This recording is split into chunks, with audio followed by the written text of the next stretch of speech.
गौतम बुद्ध कहते हैं, मनुष्य की पहचान उसके सुख के दिनों से नहीं होती, बल्कि उन दिनों से होती है जब उसके पास टूट जाने के 1000 कारण होते हैं और फिर भी वह अपने भीतर उम्मीद की एक छोटी सी लौ जलाए रखता है।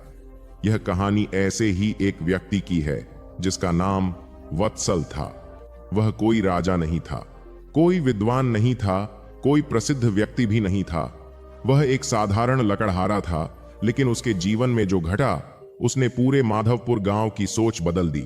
पूर्व दिशा में सूरज अभी पूरी तरह निकला भी नहीं था। आकाश पर हल्की लालिमा फैल रही थी। खेतों के ऊपर ओस की बूंदें मोतियों की तरह चमक रही थीं। पक्षियों की धीमी आवाजें वातावरण में गूंजने लगी थीं। गांव के अधिकांश घरों में अभी लोग सो रहे थे, लेकिन माधवपुर के किनारे खड़ी एक छोटी सी जर्जर झोपड़ी में रात और दिन का कोई अंतर नहीं था। वहां रहने वाले लोगों के लिए हर सुबह एक नई चुनौती लेकर आती थी। उस झोपड़ी की मिट्टी की दीवारों पर समय के निशान साफ दिखाई देते थे। कई जगहों से दीवारें टूट चुकी थीं। छत पर लगी पुरानी घास और लकड़ियां बरसात में पानी रोकने की ताकत खो चुकी थीं। जब कभी बारिश होती तो घर के भीतर जगह जगह बर्तन रखकर पानी रोकना पड़ता था। सर्दियों में ठंडी हवा दरारों से अंदर चली आती और गर्मियों में तपती धूप छप्पर को आग जैसा गर्म कर देती। यही घर था वत्सल का। झोपड़ी के एक कोने में उसकी बूढ़ी मां कमला लेटी हुई थी। उम्र और बीमारी ने उनके शरीर को कमजोर बना दिया था। रात भर उन्हें खांसी आती रही थी। खांसते खांसते उनकी आंखों से आंसू निकल आते, लेकिन वे कोशिश करती कि आवाज ज्यादा ना हो ताकि बच्चों की नींद न टूटे। दूसरी ओर मिट्टी के चूल्हे के पास वत्सल की पत्नी देविका बैठी थी। उसके सामने एक पुराना बर्तन रखा था जिसमें बस थोड़ी सी बची हुई जौ की खिचड़ी थी। देविका ने बर्तन को देखा और फिर अपने दोनों बच्चों को। 10 वर्ष का आरव और 7 वर्ष की गौरी अभी सो रहे थे। उनके चेहरों पर मासूमियत थी, लेकिन उस मासूमियत के पीछे भूख की छाया भी थी। पिछली रात दोनों बच्चों ने पेट भर भोजन नहीं किया था, फिर भी वे सो गए थे, क्योंकि गरीबी में कई बार नींद ही भूख का सबसे सस्ता इलाज बन जाती है। देविका ने गहरी सांस ली। वह जानती थी कि इतनी खिचड़ी 4 लोगों के लिए पर्याप्त नहीं थी।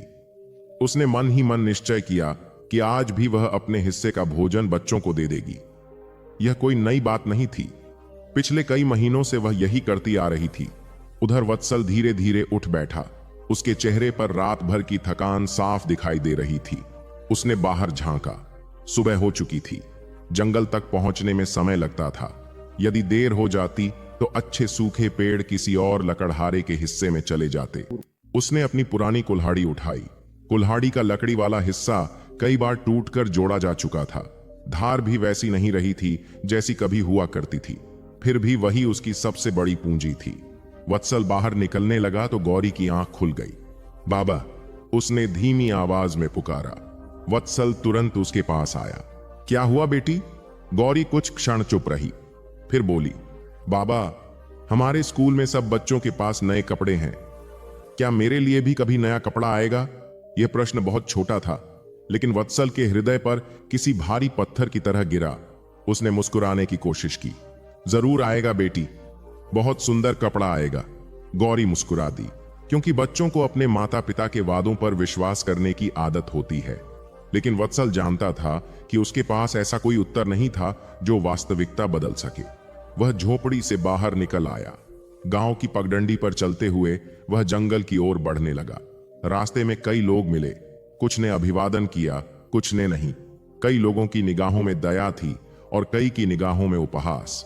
माधवपुर गांव में वत्सल को लोग मेहनती तो मानते थे, लेकिन सफल नहीं। उनके लिए सफलता का अर्थ धन था, और धन वत्सल के पास नहीं था। चलते चलते उसे वह दिन याद आया जब उसके पिता जीवित थे। तब उनके पास थोड़ी सी जमीन थी। जीवन कठिन था, लेकिन इतना कठिन नहीं। फिर लगातार 3 वर्षों तक सूखा पड़ा। जमीन बिक गई, कर्ज बढ़ गया। पिता बीमारी से चल बसे और परिवार का पूरा भार वत्सल के कंधों पर आ गया। उस दिन के बाद से उसने कभी शिकायत नहीं की, लेकिन इसका अर्थ यह नहीं था कि उसे दर्द नहीं होता था। जंगल पहुंचते पहुंचते सूरज ऊपर आ चुका था। पेड़ों की लंबी कतारें दूर तक फैली हुई थीं। हवा में मिट्टी और पत्तों की गंध थी। यही जंगल उसके परिवार का पालन करता था। वत्सल ने काम शुरू कर दिया। एक पेड़ से सूखी शाखाएं काटना, उन्हें बांधना, फिर कंधे पर उठाकर दूर तक ले जाना। यह काम जितना सुनने में सरल लगता था, वास्तव में उतना ही कठिन था। घंटे बीतते गए, दोपहर होने लगी। पसीना उसके कपड़ों को भिगो चुका था, लेकिन लकड़ियों का ढेर अभी भी इतना नहीं हुआ था कि अच्छे दाम मिल सके। वह एक बड़े पत्थर पर बैठ गया। उसने अपने साथ लाई हुई छोटी सी पोटली खोली। उसमें बस एक सूखी रोटी थी। रोटी को देखते हुए उसे याद आया कि घर पर बच्चों ने शायद उससे भी कम खाया होगा। उसका मन भारी हो गया। वह सोचने लगा, क्या जीवन हमेशा ऐसा ही रहेगा? क्या उसके बच्चों की दुनिया भी इसी अभाव में बीतेगी? क्या मेहनत वास्तव में किसी दिन फल देती है, या यह सब केवल कहानियों की बातें हैं? इन्हीं विचारों में डूबा वह बैठा था कि तभी उसे पास से किसी के कदमों की आहट सुनाई दी। उसने सिर उठाकर देखा। एक वृद्ध साधु धीरे धीरे उसकी ओर आ रहे थे। उनके वस्त्र साधारण थे, चेहरे पर अद्भुत शांति थी, आंखों में ऐसी गहराई थी जैसे वे मनुष्य के भीतर छिपे विचारों को भी देख सकती हों। साधु उसके सामने आकर रुक गए। उन्होंने कुछ क्षण तक वत्सल को देखा, फिर मुस्कुराए। बहुत भारी बोझ उठाते हो पुत्र। वत्सल ने सोचा कि वे लकड़ियों की बात कर रहे हैं। वह बोला, हाँ महाराज, यही मेरा काम है। साधु ने सिर हिलाया, मैं लकड़ियों की बात नहीं कर रहा। वत्सल चौंक गया। कुछ क्षण तक दोनों के बीच मौन रहा। फिर साधु ने धीरे से कहा, तुम्हारे कंधों पर जितना भार दिखाई देता है, उससे कहीं अधिक भार तुम्हारे मन में छिपा है। यह सुनकर वत्सल स्तब्ध रह गया, क्योंकि यही सत्य था। वह वर्षों से अपने भीतर अनेक चिंताएं दबाए हुए था। साधु उसके पास बैठ गए। तुम्हें क्या लगता है पुत्र, तुम्हारा सबसे बड़ा दुर्भाग्य क्या है? वत्सल ने बिना सोचे उत्तर दिया, मेरी गरीबी, मेरी गरीबी। साधु कुछ क्षण मुस्कुराते रहे, फिर बोले, और यदि मैं कहूं कि यही तुम्हारे जीवन का सबसे बड़ा वरदान है? वत्सल ने आश्चर्य से उनकी ओर देखा। उसे लगा शायद उसने ठीक से सुना नहीं। गरीबी और वरदान, यह कैसे संभव था? उसने पूछा, महाराज, भूख कैसे वरदान हो सकती है? अभाव कैसे वरदान हो सकता है? साधु ने कोई सीधा उत्तर नहीं दिया। उन्होंने केवल आकाश की ओर देखा और कहा, कभी कभी ईश्वर मनुष्य को वह नहीं देता जो वह चाहता है, क्योंकि वह उसे उससे भी बड़ी चीज देने की तैयारी कर रहा होता है। वत्सल समझ नहीं पाया। उसके मन में और अधिक प्रश्न उठने लगे, लेकिन तभी साधु खड़े हो गए। उन्होंने जंगल के भीतर की ओर एक क्षण देखा, फिर वत्सल की ओर मुड़कर बोले, जिस चीज को तुम अभिशाप समझ रहे हो, उसी में तुम्हारे जीवन का सबसे बड़ा रहस्य छिपा है। यह कहकर वे आगे बढ़ गए। वत्सल उन्हें रोकना चाहता था, वह और पूछना चाहता था, लेकिन कुछ ही क्षणों में साधु पेड़ों के बीच ओझल हो गए। अब जंगल पहले जैसा नहीं लग रहा था। हवा वही थी, पेड़ वही थे, लेकिन वत्सल के मन में एक नया प्रश्न जन्म ले चुका था। वह देर तक वहीं खड़ा रहा। उसके कानों में साधु के शब्द बार बार गूंज रहे थे, जिस चीज को तुम अभिशाप समझ रहे हो, उसी में तुम्हारे जीवन का सबसे बड़ा रहस्य छिपा है। और उसी क्षण उसके भीतर एक ऐसा प्रश्न उठ खड़ा हुआ जिसका उत्तर उसे कहीं दिखाई नहीं दे रहा था। क्या सचमुच उसकी गरीबी के अंधेरे में कोई ऐसा प्रकाश छिपा था जिसे वह आज तक देख ही नहीं पाया था? अगली भोर, जब धुंध अभी खेतों की मेड़ों पर चुपचाप बैठी हुई थी और सूरज की पहली किरणें धरती को छूने की तैयारी कर रही थीं, तब वत्सल की आंखें सामान्य दिनों की तरह नहीं खुलीं। पिछली शाम जंगल में मिले उस वृद्ध साधु के शब्द पूरी रात उसके मन में घूमते रहे थे। वह बार बार करवट बदलता रहा, कभी झोपड़ी की टूटी हुई छत को देखता, कभी अपनी सोती हुई बेटी गौरी के चेहरे को, कभी अपनी बूढ़ी मां की धीमी खांसी सुनता, और फिर वही प्रश्न उसके भीतर उठ खड़ा होता, यदि गरीबी अभिशाप नहीं है तो फिर वह क्या है? यदि जीवन ने उससे इतना कुछ छीन लिया है, तो फिर ऐसा कौन सा वरदान है जिसे वह देख नहीं पा रहा? इन प्रश्नों का कोई उत्तर उसके पास नहीं था, लेकिन पहली बार उसे ऐसा लग रहा था कि शायद उसके जीवन में जो कुछ दिखाई देता है, उसके पीछे कोई और कहानी भी छिपी हुई है। उस सुबह जब वह जंगल जाने के लिए तैयार हुआ, तो देविका ने उसके हाथ में सूखी रोटियों की छोटी सी पोटली रखी। वह जानती थी कि यह भोजन किसी मेहनतकश आदमी के लिए पर्याप्त नहीं था, लेकिन घर में इससे अधिक कुछ था भी नहीं। वत्सल ने बिना कुछ कहे पोटली ले ली। उसने देविका की आंखों में देखा। वहां थकान थी, चिंता थी, लेकिन शिकायत नहीं थी। यही बात उसे सबसे अधिक कचोटती थी। कई बार उसे लगता था कि यदि देविका उससे झगड़ा कर लेती, उसे दोष देती, उससे प्रश्न करती, तो शायद उसका अपराध बोध कुछ कम हो जाता। लेकिन वह स्त्री हर कठिनाई को अपने भीतर छिपाकर मुस्कुरा देती थी। यही मुस्कान वत्सल को और अधिक बेचैन कर देती थी। जंगल की ओर जाते हुए रास्ते में उसने देखा कि गांव के कुछ किसान अपनी बैलगाड़ियों के साथ खेतों की ओर जा रहे थे।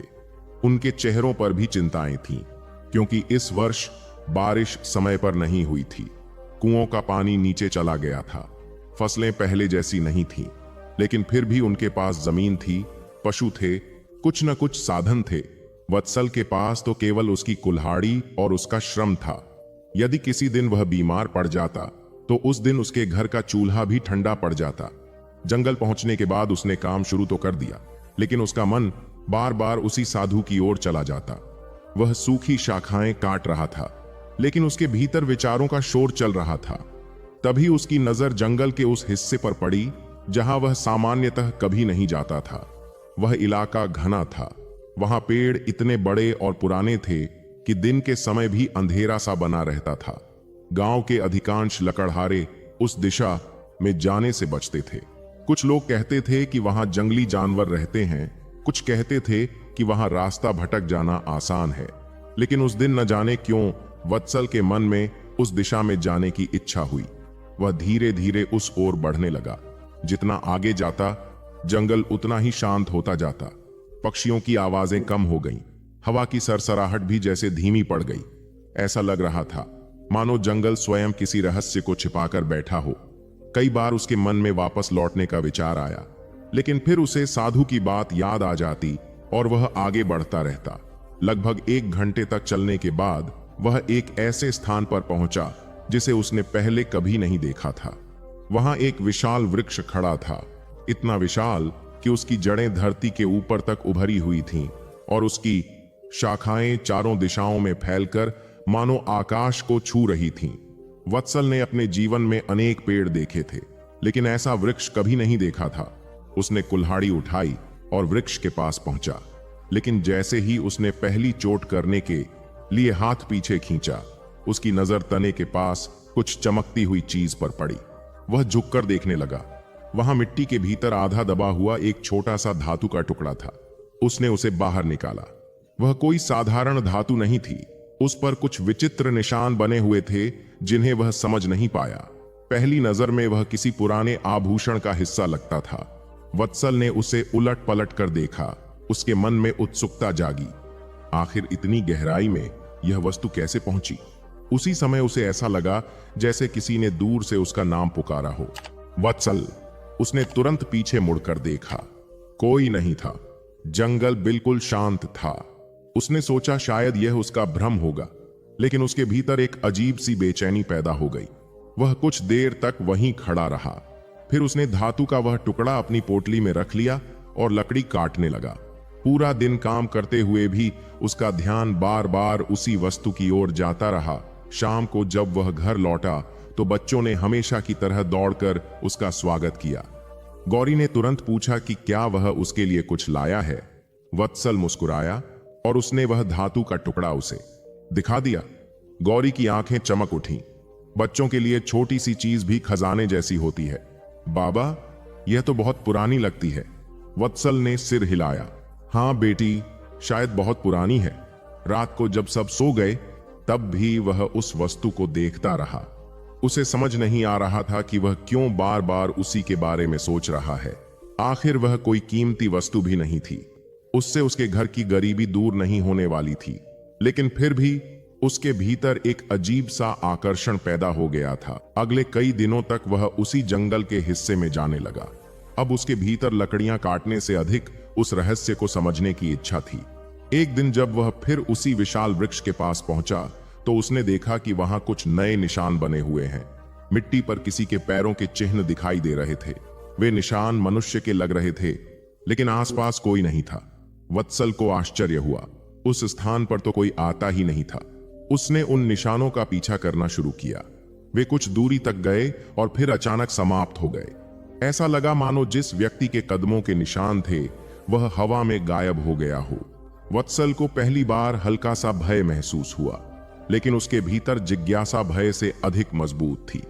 दिन बीतते गए। उधर घर की स्थिति और कठिन होती जा रही थी।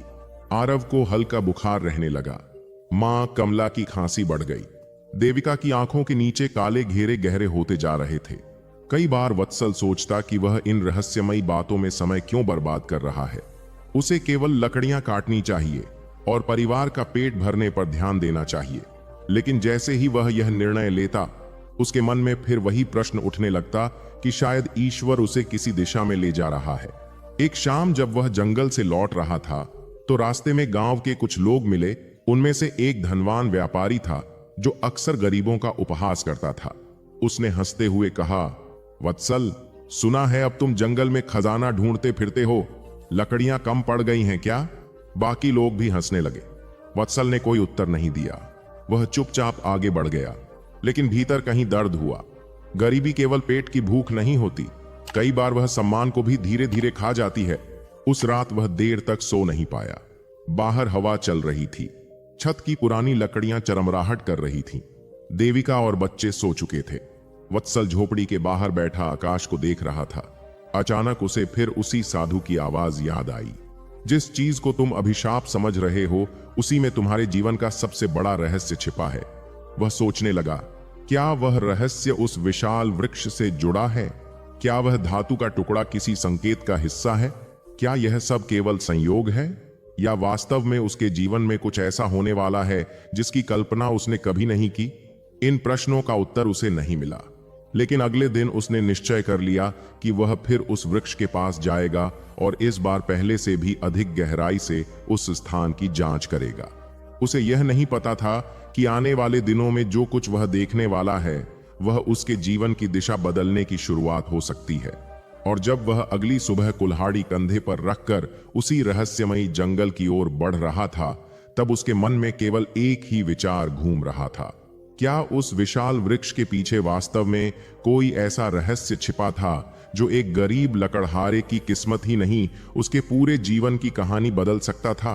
बरसात का मौसम आने ही वाला था, मगर वत्सल के जीवन में सूखा पहले से कहीं अधिक गहरा हो चुका था।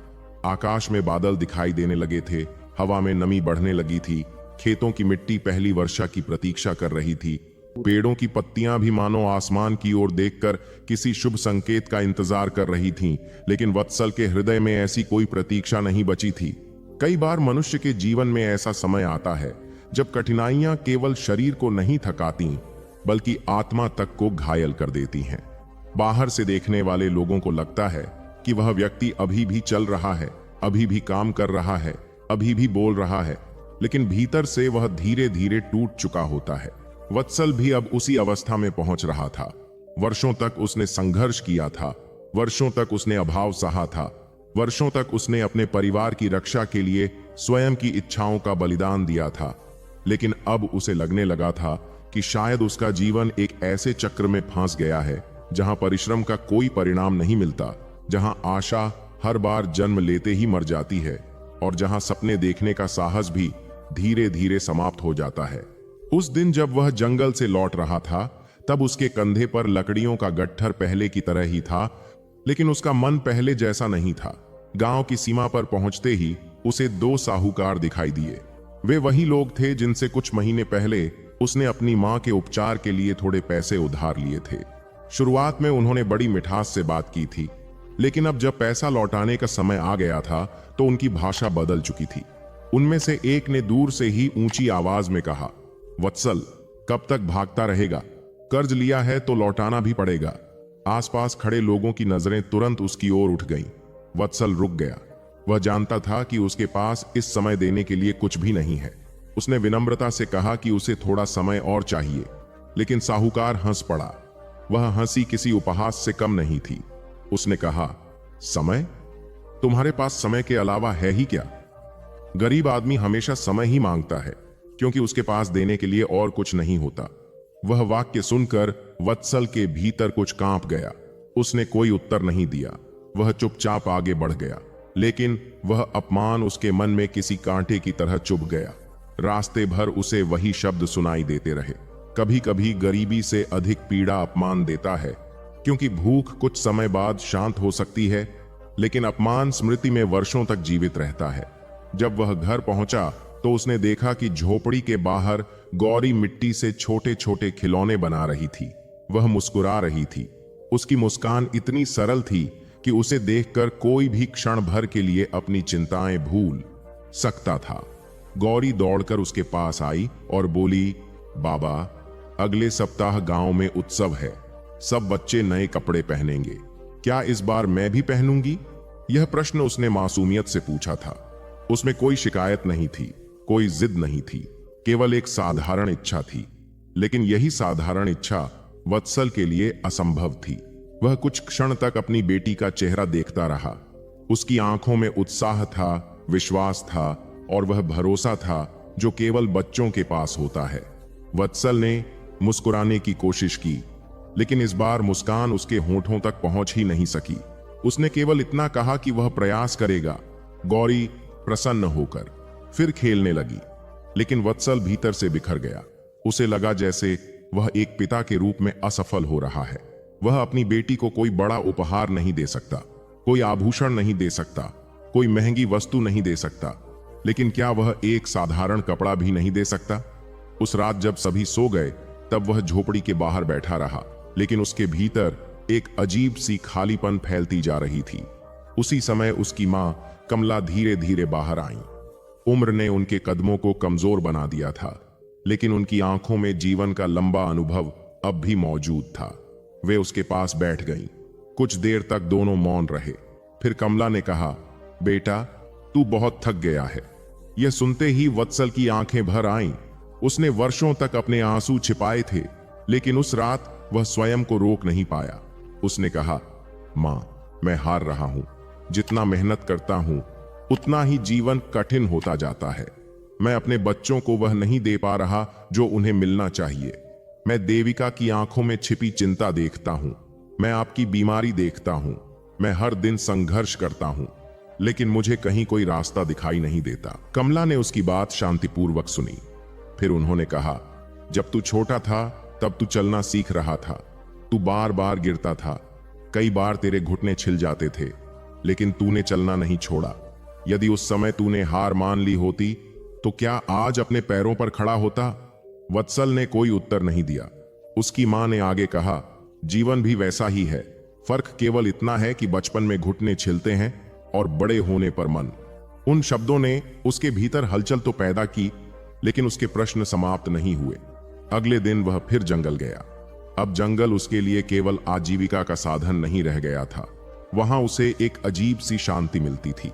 पेड़ों के बीच चलते हुए उसे ऐसा लगता था जैसे संसार का शोर कुछ समय के लिए दूर हो गया हो। उसी दिन जंगल के एक हिस्से में उसकी मुलाकात एक ऐसे व्यक्ति से हुई जिसे उसने पहले कभी नहीं देखा था।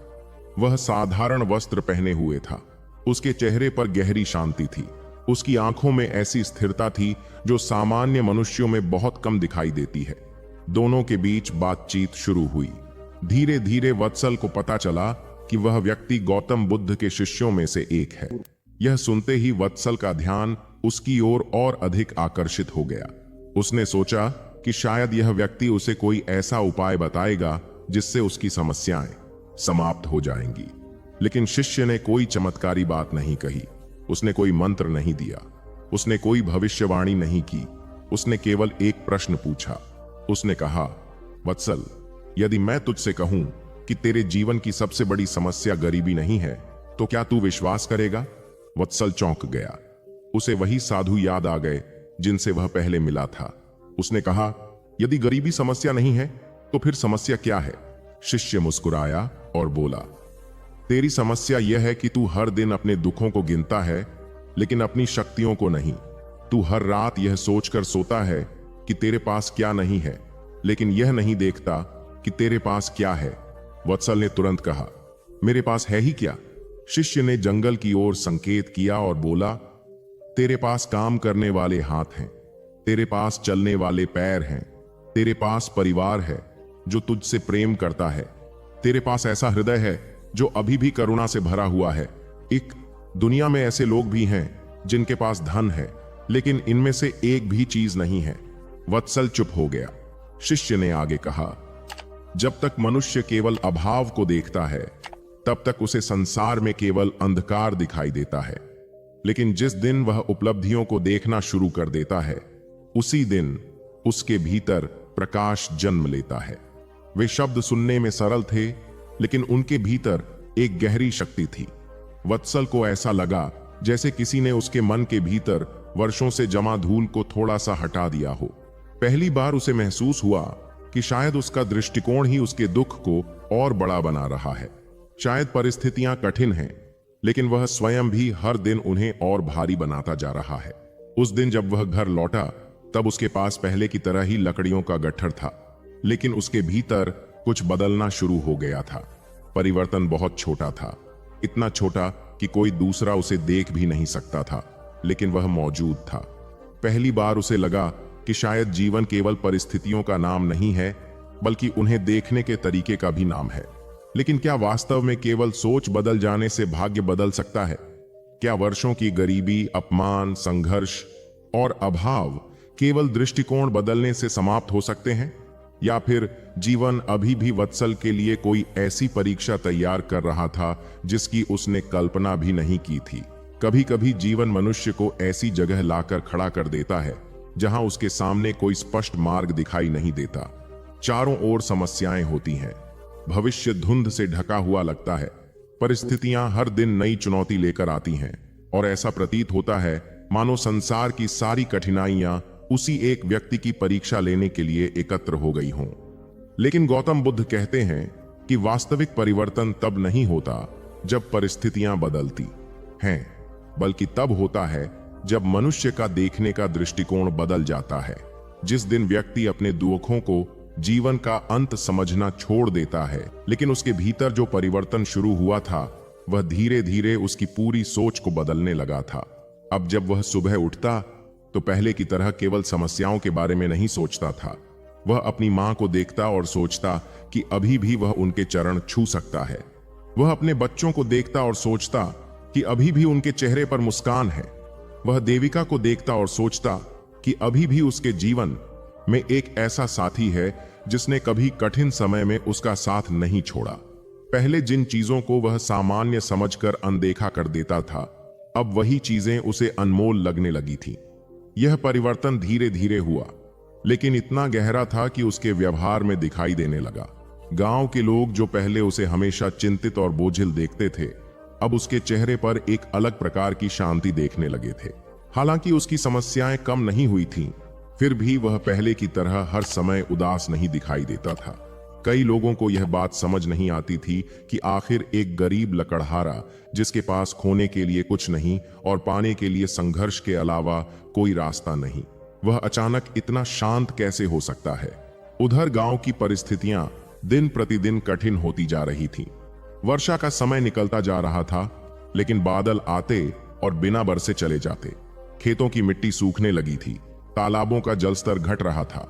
किसानों के चेहरों पर चिंता स्पष्ट दिखाई देने लगी थी। जो लोग कभी वत्सल की गरीबी पर हंसते थे, अब वे स्वयं भविष्य को लेकर भयभीत रहने लगे थे। गांव की चौपाल पर हर दिन इसी विषय पर चर्चा होती। कोई कहता कि इस बार अकाल आने वाला है, कोई कहता कि देवता नाराज हैं, कोई कहता कि आने वाले महीने बहुत कठिन होंगे। लेकिन चर्चाओं से पेट नहीं भरता और भय से खेतों में पानी नहीं आता। एक शाम जब वत्सल जंगल से लौट रहा था, तब उसने देखा कि रास्ते के किनारे एक वृद्ध किसान बैठा हुआ है। उसका नाम हरिराम था। वह गांव के सबसे मेहनती किसानों में गिना जाता था, लेकिन इस बार उसकी फसल लगभग नष्ट हो चुकी थी। उसके चेहरे पर ऐसी निराशा थी जैसी वत्सल ने पहले कभी नहीं देखी थी। वत्सल उसके पास बैठ गया। कुछ देर तक दोनों चुप रहे। फिर हरिराम बोला, मैंने जीवन भर मेहनत की, लेकिन इस बार लगता है सब समाप्त हो जाएगा। पहले का वत्सल शायद उसे कोई उत्तर न दे पाता, क्योंकि वह स्वयं निराशा में डूबा रहता था। लेकिन इस बार उसने शांत स्वर में कहा, जब तक सांस चल रही है तब तक कुछ भी समाप्त नहीं होता। खेत सूख सकते हैं, धन समाप्त हो सकता है, लेकिन यदि मनुष्य का साहस बचा हुआ है तो वह फिर से शुरुआत कर सकता है। हरिराम ने उसकी ओर देखा। उसे आश्चर्य हुआ कि यह बात वही वत्सल कह रहा है जो कुछ समय पहले तक स्वयं संघर्षों के भार से दबा हुआ दिखाई देता था। धीरे धीरे वत्सल को यह समझ आने लगा था कि दुख बांटने से कम होता है और साहस बांटने से बढ़ता है।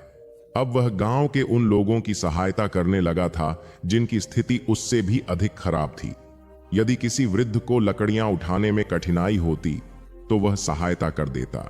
यदि किसी बच्चे को भोजन नहीं मिलता तो वह अपने हिस्से का थोड़ा भाग दे देता। यदि कोई निराश होकर बैठ जाता तो वह उसे हिम्मत देता। यह सब करते समय उसके पास अतिरिक्त धन नहीं था, लेकिन उसके पास करुणा थी, और कई बार करुणा वह दे सकती है जो धन कभी नहीं दे सकता। घर पर भी परिवर्तन दिखाई देने लगा था।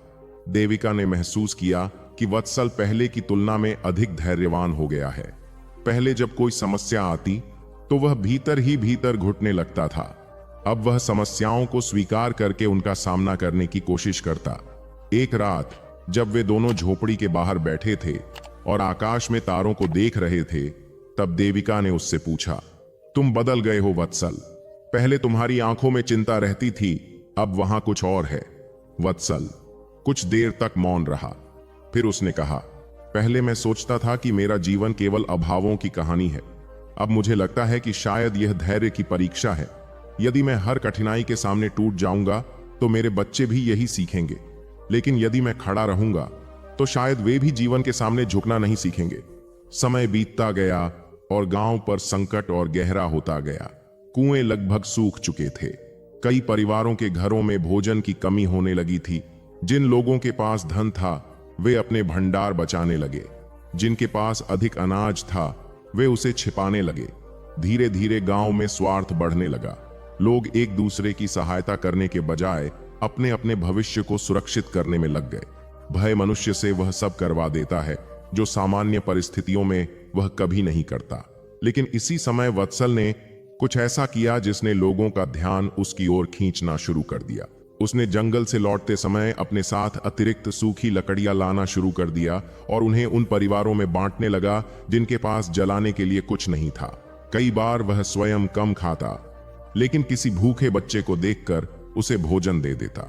जब लोगों ने उससे पूछा कि वह ऐसा क्यों करता है जबकि उसकी अपनी स्थिति भी अच्छी नहीं है, तब उसने केवल इतना कहा, यदि मैं भी केवल अपने बारे में सोचूंगा तो फिर मेरे और उन लोगों में क्या अंतर रहेगा जो भय के कारण अपने द्वार बंद कर चुके हैं। धीरे धीरे उसके व्यवहार की चर्चा पूरे गांव में फैलने लगी। जो लोग कभी उसका मजाक उड़ाते थे अब उसके बारे में अलग दृष्टि से सोचने लगे। उन्हें पहली बार महसूस हुआ कि धनवान होना और महान होना दो अलग बातें हैं। गांव के कई प्रभावशाली लोग धन रखते थे, लेकिन संकट के समय उन्होंने अपने द्वार बंद कर लिए थे। दूसरी ओर वत्सल था, जिसके पास लगभग कुछ भी नहीं था, फिर भी वह बांट रहा था। एक दिन गांव की चौपाल में सभी लोग एकत्र हुए। वहां अकाल की आशंका को लेकर चर्चा हो रही थी। हर कोई अपनी समस्या बता रहा था, लेकिन कोई समाधान नहीं दे पा रहा था। तभी किसी ने कहा, वत्सल को बुलाओ। यह सुनकर कई लोग आश्चर्यचकित रह गए। कुछ समय पहले तक जिस व्यक्ति की कोई बात सुनना नहीं चाहता था, आज उसी को बुलाया जा रहा था। वत्सल वहां पहुंचा। उसने देखा कि सभी लोग उसकी ओर देख रहे हैं। उसे समझ नहीं आया कि वे उससे क्या अपेक्षा कर रहे हैं। गांव के मुखिया ने कहा, वत्सल, हमारे पास साधन है लेकिन साहस नहीं बचा। तुम्हारे पास साधन नहीं है, लेकिन तुम अभी भी निराश नहीं हुए। हमें बताओ कि हम क्या करें। यह सुनकर वत्सल स्वयं कुछ क्षणों के लिए मौन हो गया। उसे याद आया कि कुछ समय पहले तक वह भी इन्हीं लोगों की तरह भय और निराशा में डूबा हुआ था। उसने धीरे से कहा, मैं कोई ज्ञानी नहीं हूं, लेकिन मैंने एक बात सीखी है। जब नाव में छेद हो जाए तो लोग अक्सर एक दूसरे को दोष देने लगते हैं, लेकिन नाव तभी बचती है जब सब मिलकर छेद बंद करें। यदि हम सब केवल अपने अपने घर बचाने की कोशिश करेंगे तो पूरा गांव डूब जाएगा। यदि हम एक दूसरे का हाथ पकड़ेंगे तो शायद सब बच जाएं। उसके शब्द सरल थे, लेकिन उनमें अनुभव की सच्चाई थी। पहली बार लोगों को लगा कि यह गरीब लकड़हारा केवल जंगल से लकड़ी नहीं काटता, उसने जीवन के संघर्षों से कुछ ऐसा सीखा है जो धन से नहीं खरीदा जा सकता। उसी रात जब वह घर लौटा तब आकाश में काले बादल छाए हुए थे। हवा तेज चल रही थी। दूर कहीं गर्जना सुनाई दे रही थी। ऐसा लग रहा था कि प्रकृति स्वयं किसी बड़े परिवर्तन की तैयारी कर रही है। वत्सल झोपड़ी के बाहर खड़ा होकर आकाश को देखने लगा। उसके मन में शांति थी, लेकिन साथ ही एक अनजाना प्रश्न भी था। उसे महसूस हो रहा था कि गांव पर आने वाला संकट अभी समाप्त नहीं हुआ है, बल्कि शायद असली परीक्षा अब शुरू होने वाली है। और उस क्षण जब तेज हवा पूरे माधवपुर में घूम रही थी और लोग अपने अपने घरों के द्वार बंद कर रहे थे, तब एक ऐसा संकट गांव की ओर बढ़ रहा था जिसकी किसी ने कल्पना भी नहीं की थी। लेकिन उस आने वाले समय में पूरा गांव बार बार उसी गरीब लकड़हारे की ओर देखने वाला था जिसे कभी लोग असफल समझते थे।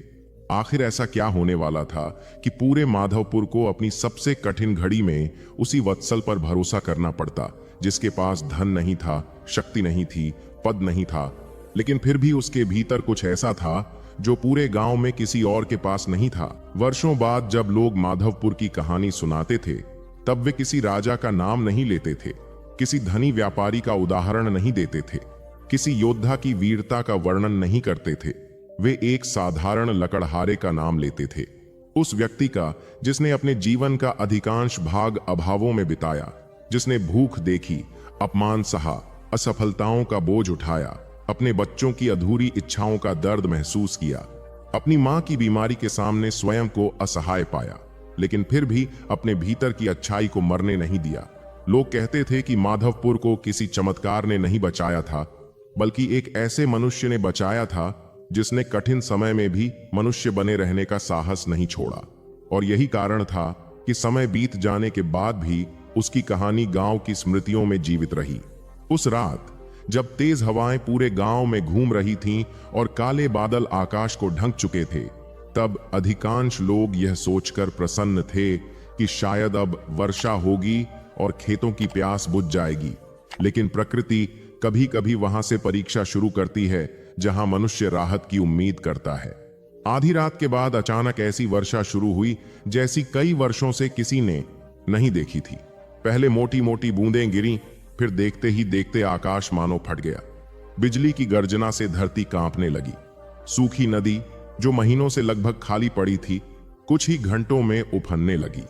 पहाड़ियों से आने वाला पानी इतनी तेजी से नीचे उतर रहा था कि गांव वालों को स्थिति की गंभीरता समझने का अवसर ही नहीं मिला। सुबह होने से पहले ही माधवपुर के निचले हिस्से में पानी भरने लगा। लोग अपने घरों से बाहर निकलकर चीखने लगे, पशु बंधनों से छूटकर भागने लगे, बच्चे भय से रोने लगे। जिन लोगों ने अकाल का डर देखा था, वे अब बाढ़ के सामने खड़े थे। प्रकृति ने कुछ ही घंटों में परिस्थितियां बदल दी थीं। जो खेत कल तक सूखे थे, वे अब जलमग्न हो चुके थे। मिट्टी के कई घर गिरने लगे। गांव में अफरा तफरी फैल गई। वत्सल भी अपनी झोपड़ी से बाहर निकला। उसने देखा कि पानी तेजी से बढ़ रहा है। उसकी पहली चिंता उसका परिवार था। उसने तुरंत देविका, आरव, गौरी और मां कमला को सुरक्षित स्थान पर पहुंचाने की कोशिश की, लेकिन तभी उसे पड़ोस से सहायता के लिए पुकार सुनाई दी। एक वृद्ध दंपति अपने घर में फंस गए थे। कई लोग अपनी अपनी जान बचाने में लगे हुए थे। कोई उनकी ओर ध्यान नहीं दे रहा था। एक क्षण के लिए वत्सल के सामने चुनाव था। वह केवल अपने परिवार को बचाने पर ध्यान दे सकता था या फिर दूसरों की सहायता के लिए भी आगे बढ़ सकता था। लेकिन उसका हृदय अब पहले जैसा नहीं रहा था। उसने देविका से कहा कि वह बच्चों और मां को ऊंचे टीले की ओर ले जाए। फिर वह स्वयं पानी में उतर गया। पानी कमर तक पहुंच चुका था। बहाव तेज था, फिर भी वह वृद्ध दंपति तक पहुंचा। उसने उन्हें सहारा दिया और धीरे धीरे सुरक्षित स्थान तक लाया। उसके बाद वह रुका नहीं। पूरे दिन वह गांव के अलग अलग हिस्सों में घूमता रहा। कहीं किसी बच्चे को बचाया, कहीं किसी बूढ़े को सहारा दिया, कहीं किसी परिवार को सुरक्षित स्थान तक पहुंचाया। जिन लोगों ने कभी उसका उपहास किया था, आज वे उसी की ओर आशा भरी निगाहों से देख रहे थे। दिन बीतता गया और संकट बढ़ता गया। कई घर बह गए, अनाज के भंडार नष्ट हो गए, पशु मर गए। गांव की संपत्ति का बड़ा हिस्सा कुछ ही घंटों में समाप्त हो गया। लेकिन उस आपदा ने एक और सत्य उजागर किया। जिन लोगों ने वर्षों तक धन इकट्ठा किया था, वे भी उतने ही असहाय थे जितने गरीब लोग। बाढ़ ने किसी के घर का आकार नहीं देखा, किसी की हैसियत नहीं देखी। उसने सबको समान बना दिया। जब शाम हुई तब गांव के लोग एक ऊंचे स्थान पर इकट्ठा हुए। वहां उनके पास बहुत कम भोजन बचा था। सभी चिंतित थे। तभी वत्सल ने प्रस्ताव रखा कि जो भी भोजन बचा है उसे सब मिलकर साझा करें। कुछ लोगों ने विरोध किया। वे अपने परिवार के लिए भोजन बचाकर रखना चाहते थे, लेकिन अधिकांश लोगों ने वत्सल की बात का समर्थन किया। धीरे धीरे भोजन बांटा गया। पहली बार पूरे गांव ने संकट का सामना एक परिवार की तरह करना शुरू किया। अगले कई दिन अत्यंत कठिन थे। भोजन कम था, संसाधन कम थे, भविष्य अनिश्चित था। लेकिन इन्हीं दिनों में गांव वालों ने वह देखा जो उन्होंने पहले कभी नहीं देखा था। उन्होंने देखा कि वत्सल सबसे कम खाता है, लेकिन सबसे अधिक काम करता है। उन्होंने देखा कि वह सबसे अंत में विश्राम करता है और सबसे पहले उठता है। उन्होंने देखा कि वह दूसरों के दुख को अपने दुख से पहले रखता है, और धीरे धीरे लोगों के मन में उसके लिए सम्मान जन्म लेने लगा। इन्हीं कठिन दिनों में एक और घटना घटी जिसने वत्सल के जीवन को गहराई से प्रभावित किया।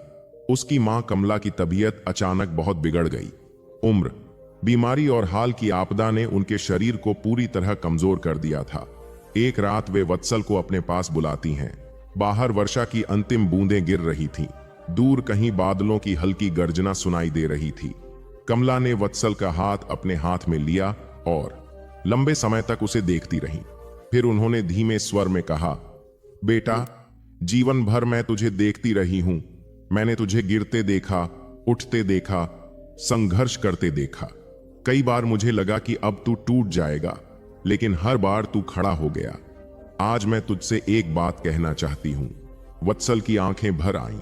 कमला बोली, जब तू छोटा था तब मैं सोचती थी कि एक दिन तू बहुत धनवान बनेगा, लेकिन अब मुझे समझ आया है कि ईश्वर ने तेरे लिए कुछ और चुना था। धनवान बहुत लोग होते हैं, लेकिन बड़ा हृदय बहुत कम लोगों का होता है। तूने अपने जीवन में धन नहीं कमाया, लेकिन तूने लोगों का विश्वास कमाया है।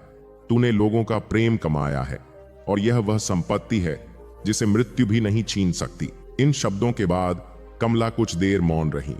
उनके चेहरे पर अद्भुत शांति थी। उसी रात उन्होंने अंतिम सांस ली। वत्सल टूट गया। वह अपनी मां से अत्यंत प्रेम करता था। उसे लगा जैसे उसके जीवन का एक आधार स्तंभ अचानक समाप्त हो गया हो। लेकिन जब उसने अपनी मां के शांत चेहरे को देखा, तब उसे पहली बार मृत्यु का एक अलग अर्थ समझ में आया। उसे लगा जैसे उनकी शिक्षा अभी भी जीवित है, जैसे वे शरीर से चली गई हैं, लेकिन उनके शब्द उसके भीतर रह गए हैं। समय धीरे धीरे आगे बढ़ा। बाढ़ का पानी उतर गया। गांव ने पुनर्निर्माण शुरू किया। घर फिर बनाए गए, खेत फिर तैयार किए गए। लोगों ने मिलकर काम किया, और इस पूरे परिवर्तन के केंद्र में वत्सल था। अब लोग उससे सलाह लेने आते थे। अब उसकी बातों को महत्व दिया जाता था। लेकिन सबसे बड़ी बात यह थी कि उसके भीतर कोई अहंकार नहीं आया। वह पहले की तरह ही साधारण बना रहा। वह अब भी जंगल जाता था, अब भी लकड़ियां काटता था, अब भी दूसरों की सहायता करता था। एक दिन वही वृद्ध साधु फिर गांव में आए जिनसे उसकी मुलाकात वर्षों पहले हुई थी। वत्सल ने उन्हें देखते ही पहचान लिया। वह उनके चरणों में झुक गया। साधु मुस्कुराए और बोले, तो पुत्र, अब बताओ, क्या तुम्हें अपना वरदान दिखाई दिया? वत्सल कुछ क्षण चुप रहा, फिर उसकी आंखों से आंसू निकल आए। उसने कहा, हाँ महाराज, अब मुझे समझ आ गया है। मेरी गरीबी मेरा अभिशाप नहीं थी। यदि मैं धनवान होता तो शायद मैं दूसरों का दर्द नहीं समझ पाता। यदि मेरे जीवन में संघर्ष न होते तो शायद धैर्य न सीख पाता। यदि मेरे पास सब कुछ होता तो शायद मैं करुणा का मूल्य न जान पाता। साधु ने संतोष से सिर हिलाया। यही वह सत्य है जिसे अधिकांश लोग कभी नहीं समझ पाते। संसार धन को संपत्ति मानता है, लेकिन बुद्धिमान व्यक्ति चरित्र को संपत्ति मानता है। धन खो सकता है, पद छिन सकता है, शरीर बूढ़ा हो सकता है, लेकिन एक अच्छा हृदय मनुष्य के साथ अंत तक रहता है। वत्सल मौन खड़ा रहा। अब उसे अपने जीवन के सभी संघर्षों का अर्थ समझ आने लगा था। उसे समझ आ गया था कि हर पीड़ा उसे कुछ सिखाने आई थी। हर अभाव ने उसे मजबूत बनाया था। हर अपमान ने उसे विनम्र बनाया था। हर कठिनाई ने उसे दूसरों का दुख समझना सिखाया था। और यही उसकी सबसे बड़ी कमाई थी। गौतम बुद्ध कहते हैं, जीवन में सबसे गरीब वह नहीं जिसके पास धन नहीं है, बल्कि वह है जिसने कठिनाइयों के कारण अपने भीतर की अच्छाई खो दी है। और सबसे धनी वह नहीं जिसके पास सोना चांदी है, बल्कि वह है जिसके पास करुणा, धैर्य, सत्य और प्रेम है। वत्सल की कहानी हमें यही सिखाती है कि जीवन की सबसे बड़ी जीत परिस्थितियों को हराने में नहीं, बल्कि परिस्थितियों के बावजूद अच्छा इंसान बने रहने में है। संसार आपको कई बार तोड़ेगा, कई बार परखेगा, कई बार आपसे वह सब छीन लेगा जिसे आप अपना सहारा मानते हैं। लेकिन यदि आप अपने भीतर की रोशनी को बुझने नहीं देंगे, तो एक दिन वही रोशनी दूसरों का मार्ग भी प्रकाशित करेगी। आपको यह कहानी कैसी लगी, हमें कमेंट करके जरूर बताइए। यदि इस कहानी ने आपके हृदय को छुआ हो तो वीडियो को लाइक करें और चैनल को सब्सक्राइब करना न भूलें। ऐसी ही प्रेरणादायक, भावनात्मक और जीवन बदल देने वाली कहानियां हम आपके लिए लेकर आते रहेंगे। मगध की सीमा से अधिक दूर नहीं, पर्वतों की गोद और एक शांत बहती नदी के किनारे बसा हुआ एक अत्यंत समृद्ध नगर था, जिसका नाम वैदिकपुर था। और उस नगर की पहचान केवल उसके विशाल भवनों, चहल पहल भरे बाजारों अथवा दूर दूर तक फैले उपजाऊ खेतों से नहीं होती थी, बल्कि उसकी सबसे बड़ी पहचान था एक ऐसा ब्राह्मण जिसका नाम सुनकर राजा सम्मान से अपना सिर झुका देते थे। विद्वान उसके चरण स्पर्श करने में गौरव अनुभव करते थे और सामान्य लोग उसे ज्ञान का साक्षात सूर्य मानते थे। उस ब्राह्मण का नाम था आचार्य सोमदत्त, जिसने अपने जीवन के 50 वर्ष वेदों, उपनिषदों, शास्त्रों और यज्ञों की साधना में व्यतीत किए थे, जिसके मुख से निकला प्रत्येक शब्द लोगों को मंत्र के समान प्रतीत होता था और जिसकी सभा में बैठना ही लोगों के लिए सौभाग्य माना जाता था। सोमदत्त का विशाल आश्रम नगर के मध्य स्थित था, जहां प्रतिदिन सैकड़ों शिष्य अध्ययन करने आते थे, जहां सुबह सूर्य की पहली किरण के साथ वैदिक मंत्रों का उच्चारण आरंभ होता था और जहां रात्रि के अंतिम प्रहर तक ज्ञान की चर्चाएं चलती रहती थीं। वहां आने वाला प्रत्येक व्यक्ति यही मानता था कि यदि संसार में कहीं सच्चा ज्ञान है तो वह यही है। और यही विश्वास धीरे धीरे स्वयं सोमदत्त के मन में भी इतना गहरा बैठ गया कि अब वह अपने ज्ञान को केवल एक उपलब्धि नहीं, बल्कि अपनी श्रेष्ठता का प्रमाण मानने लगा था। बाहरी दृष्टि से देखने पर वह अत्यंत विनम्र दिखाई देता था, क्योंकि उसके शब्द मधुर थे, उसका आचरण संयमित था और उसका जीवन अनुशासित था। किंतु मनुष्य का सबसे बड़ा रहस्य उसके भीतर छिपा होता है, और सोमदत्त के भीतर भी एक ऐसा बीज धीरे धीरे अंकुरित हो चुका था जो दिखाई नहीं देता था, लेकिन जो उसके समस्त ज्ञान की जड़ों को भीतर ही भीतर खोखला कर रहा था। वह बीज था अहंकार का, वह सूक्ष्म अहंकार जो मनुष्य को यह विश्वास दिला देता है कि अब उसे सीखने के लिए कुछ शेष नहीं बचा है। एक दिन प्रातःकाल जब वह अपने शिष्यों के बीच बैठा हुआ वेदांत की व्याख्या कर रहा था, तभी एक वृद्ध यात्री आश्रम में आया और उसने विनम्रता पूर्वक प्रणाम करते हुए कहा कि कुछ दिनों पूर्व उसने एक ऐसे भिक्षु को देखा है जिसकी उपस्थिति मात्र से लोगों के मन का दुख कम हो जाता है, जो न तो बड़े बड़े प्रवचन देता है और न ही किसी चमत्कार का प्रदर्शन करता है, फिर भी उसके आसपास बैठने वाले लोगों के चेहरे पर एक अद्भुत शांति उतर आती है। उस वृद्ध की बातें सुनकर अधिकांश शिष्य उत्सुक हो उठे, किंतु सोमदत्त के चेहरे पर हल्की कठोरता आ गई, क्योंकि उसे यह बात स्वीकार नहीं थी कि कोई साधारण भिक्षु लोगों के मन में इतनी श्रद्धा उत्पन्न कर सके। उसने शांत स्वर में पूछा, उस भिक्षु का नाम क्या है? वृद्ध ने उत्तर दिया, लोग उन्हें आनंदक कहते हैं, वे तथागत गौतम बुद्ध के शिष्य हैं। यह सुनते ही सभा में फुसफुसाहट होने लगी, क्योंकि उन दिनों गौतम बुद्ध की शिक्षाएं अनेक राज्यों में फैल रही थीं और बहुत से लोग कर्मकांडों से अधिक आत्मचिंतन तथा करुणा के मार्ग की ओर आकर्षित हो रहे थे। किंतु सोमदत्त के लिए यह सब केवल एक नई विचारधारा थी, जिसे वह अपने ज्ञान की तुलना में बहुत साधारण समझता था। उस दिन के बाद कई दिनों तक उसने उस घटना को भुलाने का प्रयास किया, किंतु कुछ ही समय में उसे यह समाचार मिलने लगा कि नगर के लोग उस भिक्षु आनंदक से मिलने जा रहे हैं, व्यापारी उनसे सलाह लेने लगे हैं, किसान उनकी बातें सुनने लगे हैं और यहाँ तक कि उसके कुछ शिष्य भी अवसर मिलने पर उनके पास जाने लगे हैं। यह सब देखकर उसके भीतर एक ऐसी बेचैनी जन्म लेने लगी जिसका कारण वह स्वयं भी ठीक से नहीं समझ पा रहा था। एक संध्या वह अपने आश्रम की ऊंची छत पर खड़ा सूर्यास्त देख रहा था। तभी उसने नीचे मार्ग पर लोगों का एक समूह देखा जो नगर के बाहर स्थित एक पुराने वटवृक्ष की ओर जा रहा था जहां भिक्षु आनंदक ठहरे हुए थे। उन लोगों के चेहरों पर उत्साह था, उनके कदमों में श्रद्धा थी और उनकी आंखों में आशा दिखाई दे रही थी। और यह दृश्य देखकर पहली बार सोमदत्त के मन में एक प्रश्न उठा, ऐसा क्या है उस भिक्षु के पास जो मेरे पास नहीं है? किंतु अहंकार कभी भी मनुष्य को सच्चा उत्तर नहीं खोजने देता।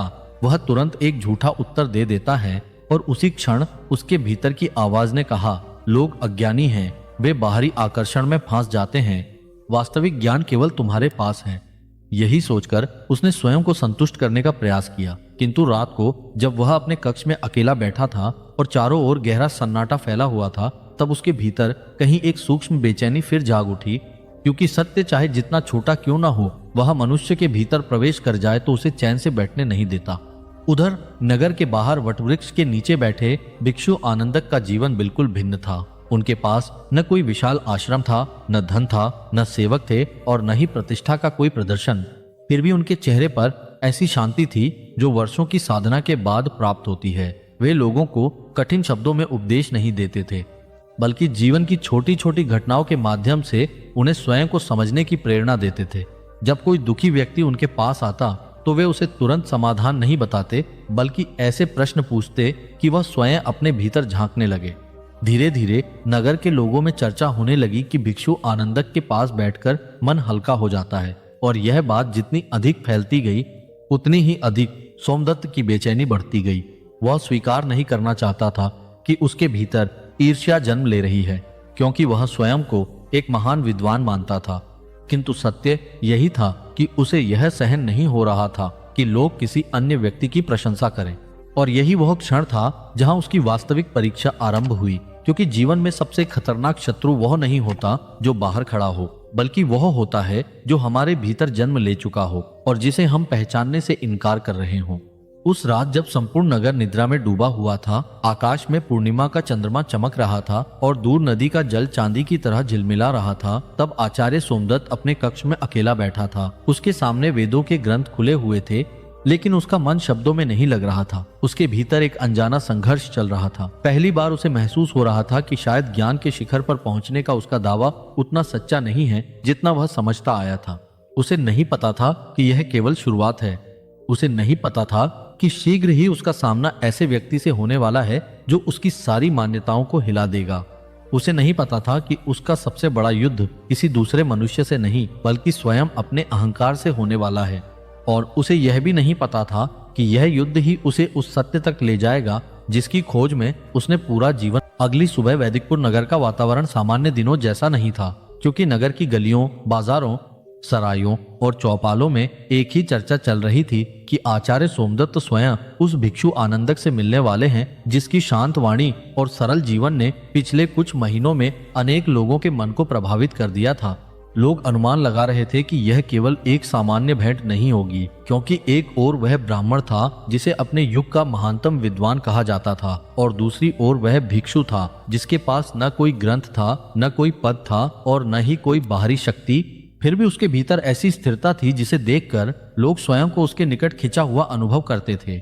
जब सूर्य धीरे धीरे आकाश में ऊपर चढ़ने लगा और नगर की सड़कों पर लोगों की भीड़ बढ़ने लगी, तब आचार्य सोमदत्त अपने अनेक शिष्यों के साथ नगर के बाहर उस विशाल वटवृक्ष की ओर बढ़ा जिसके नीचे भिक्षु आनंदक निवास कर रहे थे। उसके साथ चल रहे शिष्य उत्साहित थे, क्योंकि उन्हें विश्वास था कि आज उनका गुरु अपने ज्ञान के बल पर उस भिक्षु को पराजित कर देगा और एक बार फिर सिद्ध कर देगा कि वेदों तथा शास्त्रों से बढ़कर कोई ज्ञान नहीं होता। स्वयं सोमदत्त भी बाहरी रूप से अत्यंत शांत दिखाई दे रहा था, किंतु उसके भीतर एक विचित्र ज्वाला जल रही थी। यह ज्वाला केवल तर्क की नहीं थी, यह उस सम्मान को बचाने की ज्वाला थी जिसे उसने वर्षों की साधना और प्रतिष्ठा से अर्जित किया था। वटवृक्ष के नीचे पहुंचकर उसने देखा कि भिक्षु आनंदक साधारण वस्त्रों में भूमि पर बैठे हुए हैं और उनके चारों ओर कुछ किसान, कुछ व्यापारी, कुछ वृद्ध स्त्रियां और कुछ बालक बैठे हुए हैं। वहां न कोई मंच था, न कोई विशेष व्यवस्था, न कोई वैभव। फिर भी उस स्थान पर ऐसी शांति व्याप्त थी कि कुछ क्षणों के लिए स्वयं सोमदत्त भी मौन रह गया। उसे ऐसा लगा जैसे वहां उपस्थित लोग किसी व्यक्ति को नहीं, बल्कि किसी ऐसी अनुभूति को सुन रहे हों जिसे शब्दों में व्यक्त नहीं किया जा सकता। भिक्षु आनंदक ने उसे आते हुए देखा तो तुरंत उठकर खड़े हो गए। और अत्यंत विनम्रता से हाथ जोड़कर बोले, आचार्य सोमदत्त, आपके विषय में बहुत कुछ सुना है। आपका यहाँ आगमन मेरे लिए सम्मान की बात है। यह सुनकर सोमदत्त क्षण भर के लिए चौंक गया, क्योंकि उसने अपेक्षा की थी कि भिक्षु उसके सामने अपनी महत्ता सिद्ध करने का प्रयास करेगा, किंतु यहाँ तो कोई प्रतिस्पर्धा दिखाई ही नहीं दे रही थी। फिर भी उसने अपने मन को कठोर बनाए रखा और गंभीर स्वर में कहा, मैं यहाँ सम्मान लेने या देने नहीं आया हूँ, मैं सत्य की परीक्षा लेने आया हूँ। आसपास बैठे लोगों की दृष्टि तुरंत दोनों पर टिक गई। वातावरण में उत्सुकता भर गई। सभी जानते थे कि अब कोई महत्वपूर्ण संवाद होने वाला है। सोमदत्त ने बिना समय गंवाए प्रश्न आरंभ कर दिए। उसने आत्मा, ब्रह्म, यज्ञ, पुनर्जन्म, कर्म और मोक्ष से जुड़े अनेक गूढ़ प्रश्न पूछे। उसके प्रश्न इतने जटिल थे कि सामान्य व्यक्ति उनके अर्थ तक न समझ सके। प्रत्येक प्रश्न के साथ उसे विश्वास था कि अब भिक्षु अवश्य उलझ जाएगा, क्योंकि ये वही प्रश्न थे जिन पर वर्षों तक अध्ययन करना पड़ता था। किंतु आश्चर्य की बात यह थी कि आनंदक न तो घबराए, न ही उन्होंने अपने ज्ञान का प्रदर्शन किया। वे प्रत्येक प्रश्न को ध्यान से सुनते और फिर अत्यंत सरल शब्दों में उत्तर देते। उनके उत्तर लंबे नहीं होते थे, लेकिन उनमें ऐसी स्पष्टता होती थी कि सुनने वाले लोगों के चेहरे पर समझ की चमक दिखाई देने लगती थी। वे शास्त्रों के उद्धरण कम देते थे, जीवन के उदाहरण अधिक देते थे। यह बात सोमदत्त को और अधिक विचलित करने लगी। उसे ऐसा लगने लगा जैसे वह एक ऐसे व्यक्ति से संवाद कर रहा है जिसे तर्क में हराना कठिन नहीं बल्कि असंभव है, क्योंकि वह तर्क को युद्ध की तरह देख ही नहीं रहा था। काफी देर तक प्रश्नोत्तर चलता रहा। अंततः जब सोमदत्त को लगा कि वह अपनी विद्वता का पर्याप्त प्रदर्शन कर चुका है, तब उसने गर्व मिश्रित स्वर में कहा, भिक्षु, तुमने मेरे प्रश्नों के उत्तर दिए हैं। अब मैं जानना चाहता हूँ कि तुम्हारे पास ऐसा कौन सा ज्ञान है जो मेरे पास नहीं है। यह सुनकर वहां गहरा मौन छा गया। सभी लोगों की दृष्टि आनंदक पर टिक गई, किंतु भिक्षु ने तुरंत उत्तर नहीं दिया। उन्होंने कुछ क्षण तक भूमि की ओर देखा, जैसे भीतर से कोई शब्द खोज रहे हों, और फिर अत्यंत शांत स्वर में बोले, आचार्य, मैं आपके प्रश्नों का उत्तर देने का साहस नहीं करूंगा, क्योंकि मैं स्वयं को आपसे अधिक ज्ञानी नहीं मानता, लेकिन यदि अनुमति हो तो मैं आपसे केवल एक प्रश्न पूछना चाहता हूँ। सोमदत्त के चेहरे पर हल्की मुस्कान आई। उसे लगा कि अब भिक्षु कोई साधारण प्रश्न पूछेगा जिसका उत्तर वह तुरंत दे देगा। उसने कहा, पूछो। आनंदक ने सामने बहती नदी की ओर संकेत करते हुए कहा, मान लीजिए एक व्यक्ति ने जीवन भर नदियों का अध्ययन किया है। उसे प्रत्येक नदी का नाम पता है, उसकी गहराई, उसकी दिशा, उसका इतिहास और उसके किनारों का पूरा ज्ञान है। लेकिन यदि उसे प्यास लगे और वह केवल नदी का ज्ञान दोहराता रहे, जल न पिए, तो क्या उसकी प्यास बुझ जाएगी? सोमदत्त ने उत्तर दिया, नहीं। आनंदक ने आगे कहा, और यदि दूसरा व्यक्ति अशिक्षित हो, उसे नदी का नाम भी न पता हो, वह किसी ग्रंथ का अध्ययन भी न करता हो, लेकिन वह नदी से जल पीकर अपनी प्यास बुझा ले, तो उन दोनों में वास्तव में लाभ किसे हुआ? जिसने जल पिया, सोमदत्त ने सहजता से कहा। आनंदक ने उसकी आंखों में देखते हुए अगला प्रश्न पूछा, तो आचार्य, यदि कोई व्यक्ति जीवन भर शांति के विषय में पढ़ता रहे लेकिन उसके भीतर शांति ना हो, और दूसरा व्यक्ति शांति का नाम भी ना जानता हो लेकिन उसका मन शांत हो, तो वास्तव में शांति को किसने पाया?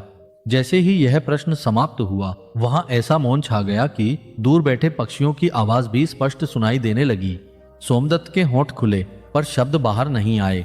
उसने जीवन में हजारों प्रश्नों के उत्तर दिए थे, राजाओं की सभाओं में विद्वानों को पराजित किया था, कठिन से कठिन तर्कों का समाधान प्रस्तुत किया था, लेकिन यह प्रश्न कुछ अलग था। यह किसी शास्त्र से नहीं आया था, यह सीधे उसके जीवन पर आकर खड़ा हो गया था। पहली बार उसे ऐसा लगा जैसे कोई व्यक्ति उसके ज्ञान को नहीं बल्कि उसके अनुभव को परख रहा हो। उसके भीतर अचानक एक असुविधाजनक भावना उठी। उसने स्वयं से पूछा, क्या मैं वास्तव में शांत हूं? उसने स्मरण किया कि पिछले कुछ महीनों से वह भिक्षु की लोकप्रियता से परेशान था। वह रातों को बेचैन रहने लगा था। लोगों की प्रशंसा और आलोचना उसके मन को प्रभावित करने लगी थी। यदि वह वास्तव में इतना ज्ञानी था तो उसका मन इतनी आसानी से क्यों डगमगा रहा था? इन प्रश्नों ने उसके भीतर ऐसी हलचल उत्पन्न कर दी जिसकी उसे अपेक्षा नहीं थी। फिर भी उसका अहंकार अभी पूरी तरह टूटा नहीं था। उसने स्वयं को संभालते हुए कहा, केवल एक प्रश्न से सत्य सिद्ध नहीं होता। आनंदक मुस्कुराए। मैं भी यही कहता हूँ आचार्य, सत्य किसी तर्क से सिद्ध नहीं होता। सत्य तो तब प्रकट होता है जब मनुष्य स्वयं को देखने का साहस करता है। यह वाक्य सोमदत्त के हृदय में किसी तीर की तरह उतर गया। सभा समाप्त हो गई। लोग धीरे धीरे वहां से जाने लगे। कुछ लोग भिक्षु की प्रशंसा कर रहे थे, कुछ आचार्य के पक्ष में बातें कर रहे थे, लेकिन सोमदत्त किसी की बात नहीं सुन रहा था। वह अपने शिष्यों के साथ आश्रम लौट तो आया, पर उसके भीतर एक अजीब संघर्ष शुरू हो चुका था। उस रात उसने कई बार वेदों के पन्ने खोले, लेकिन उसका मन शब्दों पर टिक नहीं पाया। बार बार वही प्रश्न उसके भीतर गूंज रहा था। यदि कोई व्यक्ति शांति के विषय में सब कुछ जानता हो, लेकिन उसके भीतर शांति न हो, तो क्या वह वास्तव में ज्ञानी है? चंद्रमा आकाश में ऊपर चढ़ चुका था। पूरा आश्रम शांत था, लेकिन आचार्य सोमदत्त के भीतर एक तूफान उठ चुका था। उसे अभी यह पता नहीं था कि यह केवल एक प्रश्न नहीं था, यह उसके जीवन की सबसे बड़ी यात्रा का पहला द्वार था, और उस द्वार के पार उसका सामना उन सच्चाइयों से होने वाला था जिन्हें वह वर्षों से ज्ञान के आवरण में छिपाता आया था। उस दिन के बाद वैदिकपुर नगर में सब कुछ पहले जैसा दिखाई दे रहा था। सूर्य प्रतिदिन पूर्व दिशा से उदित होता था। बाजारों में व्यापारियों की आवाजें गूंजती थीं, मंदिरों में घंटियां बजती थीं। आश्रम में शिष्य वैदिक मंत्रों का उच्चारण करते थे और लोग अपने अपने कार्यों में व्यस्त रहते थे। किंतु बाहरी संसार की इस सामान्यता के पीछे आचार्य सोमदत्त के भीतर कुछ ऐसा बदलना शुरू हो चुका था जिसे कोई नहीं देख सकता था। भिक्षु आनंदक द्वारा पूछा गया वह एक प्रश्न उसके मन में ऐसे अटक गया था जैसे किसी विशाल वृक्ष की जड़ में एक छोटा सा बीज गिर जाए और धीरे धीरे भीतर ही भीतर अंकुरित होने लगे। वह जितना उस प्रश्न को भुलाने का प्रयास करता, वह उतना ही अधिक उसके भीतर लौट आता, और जब भी वह अपने शिष्यों को शांति, आत्मसंयम और ज्ञान का उपदेश देता, उसके मन के किसी कोने से एक आवाज उठती, क्या तुम स्वयं वही हो जो दूसरों को बनने के लिए कहते हो? कुछ सप्ताह बीत गए। बाहर से देखने पर ऐसा प्रतीत होता था कि जीवन फिर से अपनी पुरानी लय में लौट आया है, किंतु नियति अक्सर मनुष्य के भीतर छिपे भ्रम को तोड़ने के लिए ऐसे अवसर चुनती है जिनकी उसने कभी कल्पना भी नहीं की होती। एक दिन उसका सबसे प्रिय शिष्य, जिसका नाम उदयन था और जिसे वह अपने उत्तराधिकारी के रूप में देखने लगा था, उसके सामने आया। उदयन बचपन से ही आश्रम में था। उसने सोमदत्त से वेद, उपनिषद और शास्त्र सीखे थे और सोमदत्त उसे अपने ज्ञान की सबसे बड़ी उपलब्धि मानता था। जब उदयन उसके सामने हाथ जोड़कर खड़ा हुआ तो उसके चेहरे पर एक अजीब गंभीरता थी। सोमदत्त ने पूछा, क्या बात है पुत्र, तुम्हारे मन में कोई चिंता दिखाई दे रही है? उदयन ने कुछ क्षण मौन रहकर उत्तर दिया, आचार्य, मैं आश्रम छोड़ना चाहता हूँ। यह सुनते ही सोमदत्त को ऐसा लगा जैसे किसी ने उसके हृदय पर अचानक प्रहार कर दिया हो। उसने सोचा शायद वह किसी तीर्थ यात्रा पर जाना चाहता है या कुछ समय के लिए एकांत में रहना चाहता है। किंतु जब उसने कारण पूछा तो उदयन ने जो उत्तर दिया, उसने उसके भीतर के अहंकार को पहली बार गहराई से चोट पहुंचाई। उदयन बोला, मैंने आपके पास बहुत ज्ञान प्राप्त किया है, लेकिन मुझे अभी भी वह शांति नहीं मिली जिसकी मैं खोज कर रहा हूँ। कुछ दिनों पहले मैं भिक्षु आनंदक के पास गया था। उन्होंने मुझे कोई नया शास्त्र नहीं सिखाया, कोई नया मंत्र नहीं दिया, लेकिन उनके पास बैठकर मुझे पहली बार लगा कि मैं स्वयं को देख पा रहा हूँ। मैं उनकी संगति में रहकर जीवन को समझना चाहता हूँ। ये शब्द सुनकर सोमदत्त का चेहरा कठोर हो गया। उसके भीतर क्रोध, पीड़ा और अपमान की मिलीजुली लहर उठी। उसे लगा जैसे वर्षों की मेहनत और स्नेह का प्रतिफल उसे विश्वासघात के रूप में मिला हो। वह चाहता तो उदयन को रोक सकता था, अपनी प्रतिष्ठा का प्रभाव दिखा सकता था, लेकिन किसी कारण से उसके शब्द गले में अटक गए। उदयन प्रणाम करके चला गया और सोमदत्त लंबे समय तक उसी स्थान पर बैठा रहा।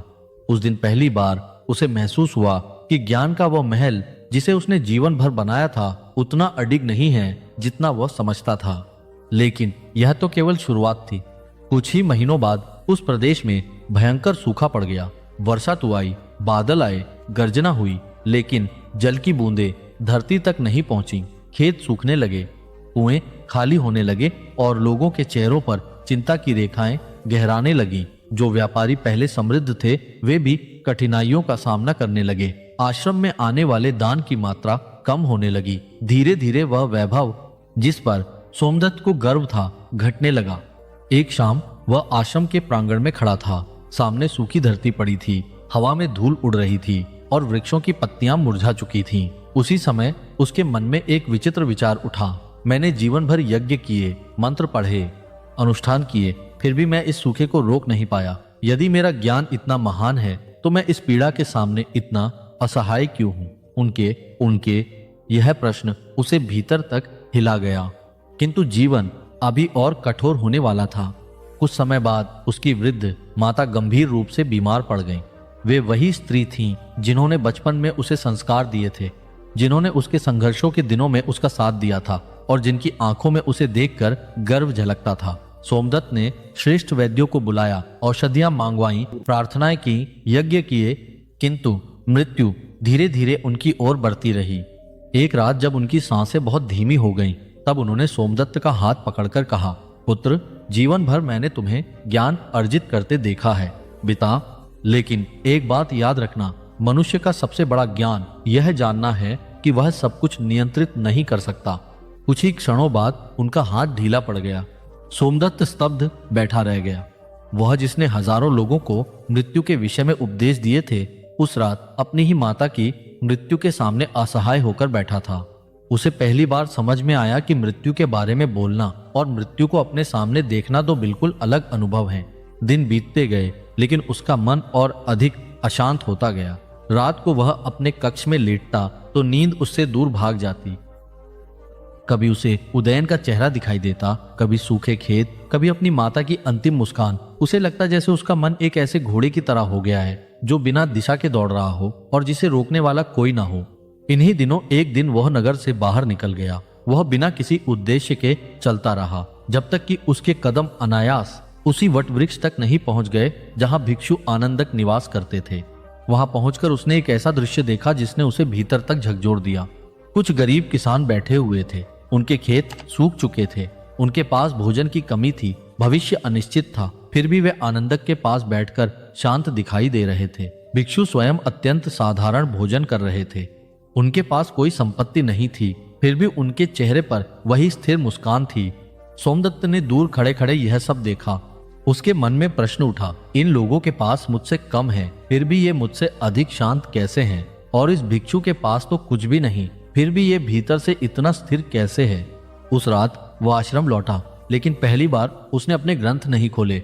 वह देर तक अकेला बैठा रहा। चंद्रमा की फीकी रोशनी खिड़की से भीतर आ रही थी।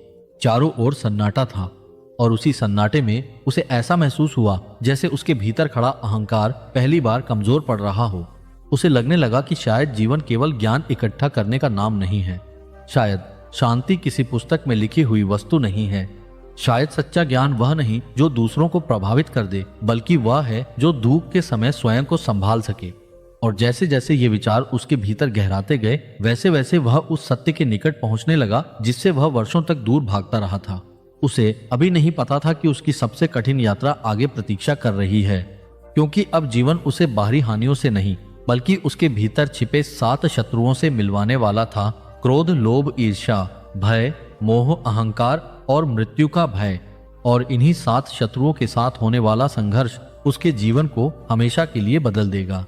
जब मनुष्य का अहंकार पहली बार टूटना प्रारंभ करता है, तब वह तुरंत ज्ञानी नहीं बन जाता, बल्कि उसके भीतर एक लंबा और कठिन संघर्ष आरंभ होता है। क्योंकि वर्षों से जिन धारणाओं, विश्वासों और कल्पनाओं के सहारे उसने अपने व्यक्तित्व का निर्माण किया होता है, वे अचानक समाप्त नहीं होती। वे बार बार स्वयं को बचाने का प्रयास करती हैं, बार बार मनुष्य को पुराने मार्ग पर लौटाने का प्रयास करती हैं। और यही कारण था कि माता की मृत्यु, प्रिय शिष्य के चले जाने और जीवन में उत्पन्न हुई अनेक कठिनाइयों के बाद भी आचार्य सोमदत्त पूरी तरह परिवर्तित नहीं हुआ था। उसके भीतर अभी भी कहीं ना कहीं यह विश्वास जीवित था कि शायद वह स्वयं ही अपने दुखों का समाधान खोज लेगा। शायद वह अपने ज्ञान के बल पर अपने मन की अशांति को नियंत्रित कर लेगा। लेकिन जितना अधिक वह प्रयास करता, उतना ही अधिक उसे यह अनुभव होता कि उसका मन किसी जंगली घोड़े की भांति हो गया है, जो कभी अतीत की स्मृतियों में दौड़ता है, कभी भविष्य की आशंकाओं में भटकता है और कभी वर्तमान के छोटे छोटे अपमानों को पकड़कर उन्हें विशाल पीड़ा में बदल देता है। एक दिन जब यह आंतरिक संघर्ष असहनीय हो गया, तब वह स्वयं चलकर भिक्षु आनंदक के पास पहुंचा। इस बार उसके कदमों में पहले जैसा गर्व नहीं था, उसकी आंखों में पहले जैसी चुनौती नहीं थी और उसकी वाणी में पहले जैसी कठोरता नहीं थी। वह वटवृक्ष के नीचे पहुंचा तो देखा कि आनंदक कुछ बच्चों को नदी के किनारे बैठकर पक्षियों को दाना खिलाना सिखा रहे हैं। बच्चों के जाने के बाद सोमदत्त उनके सामने बैठ गया। कई क्षण तक दोनों मौन रहे। अंततः सोमदत्त ने गहरी सांस लेते हुए कहा, भिक्षु, मैंने जीवन भर ज्ञान अर्जित किया, लोगों का सम्मान पाया, शास्त्रों का अध्ययन किया, यज्ञ किए, प्रवचन दिए, लेकिन आज मेरा मन पहले से अधिक अशांत है। मैं समझ नहीं पा रहा कि मेरे भीतर ऐसा कौन सा अंधकार है जो मुझे शांति से दूर रखे हुए है। आनंदक ने उसकी ओर करुणा से देखा और शांत स्वर में कहा, आचार्य, जिस व्यक्ति को अपने भीतर अंधकार दिखाई देने लगता है वह प्रकाश के मार्ग पर चलने के लिए तैयार हो जाता है। तुम्हारी समस्या यह नहीं है कि तुम्हारे पास ज्ञान कम है, तुम्हारी समस्या यह है कि तुम्हारे मन के भीतर कुछ ऐसे शत्रु बैठे हैं जिन्हें तुमने कभी पहचाना ही नहीं। तुमने संसार को जीतने का प्रयास किया लेकिन अपने मन को कभी नहीं देखा। सोमदत्त ने पूछा, वे शत्रु कौन हैं? आनंदक ने उत्तर दिया, क्रोध, लोभ, ईर्ष्या, भय, मोह, अहंकार और मृत्यु का भय। जब तक ये सातों मनुष्य के भीतर जीवित रहते हैं तब तक कोई भी ज्ञान उसे शांति नहीं दे सकता। इसके बाद आनंदक ने कहा कि यदि वह वास्तव में स्वयं को जानना चाहता है तो उसे 7 परीक्षाओं से गुजरना होगा। ये परीक्षाएं किसी युद्ध भूमि में नहीं होंगी, इनमें कोई शत्रु तलवार लेकर सामने नहीं आएगा, इनमें कोई प्रतियोगिता नहीं होगी। ये परीक्षाएं उसके अपने मन के भीतर होंगी। पहली परीक्षा क्रोध की थी। कुछ दिनों बाद आनंदक उसे नगर के एक ऐसे व्यक्ति के पास ले गए जो अपने कटु स्वभाव के लिए प्रसिद्ध था। वह व्यक्ति लोगों का अपमान करने में आनंद अनुभव करता था और बिना कारण भी दूसरों को कठोर शब्द कह देता था। आनंदक ने सोमदत्त से कहा कि वह उसके साथ वापरामान भी बांटता। एक दिन बिताए। पूरे दिन वह व्यक्ति सोमदत्त का उपहास करता रहा। कभी उसके ज्ञान का मजाक उड़ाता, कभी उसकी असफलताओं का उल्लेख करता और कभी उसके आश्रम की घटती प्रतिष्ठा पर व्यंग्य करता। प्रारंभ में सोमदत्त स्वयं को नियंत्रित करता रहा, लेकिन जैसे जैसे दिन बीतता गया उसके भीतर क्रोध की ज्वाला भड़कने लगी।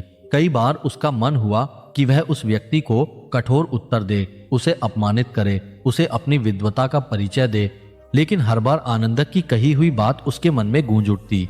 जिस क्रोध को तुम दूसरों पर फेंकना चाहते हो सबसे पहले उसकी आग तुम्हें ही जलाती है।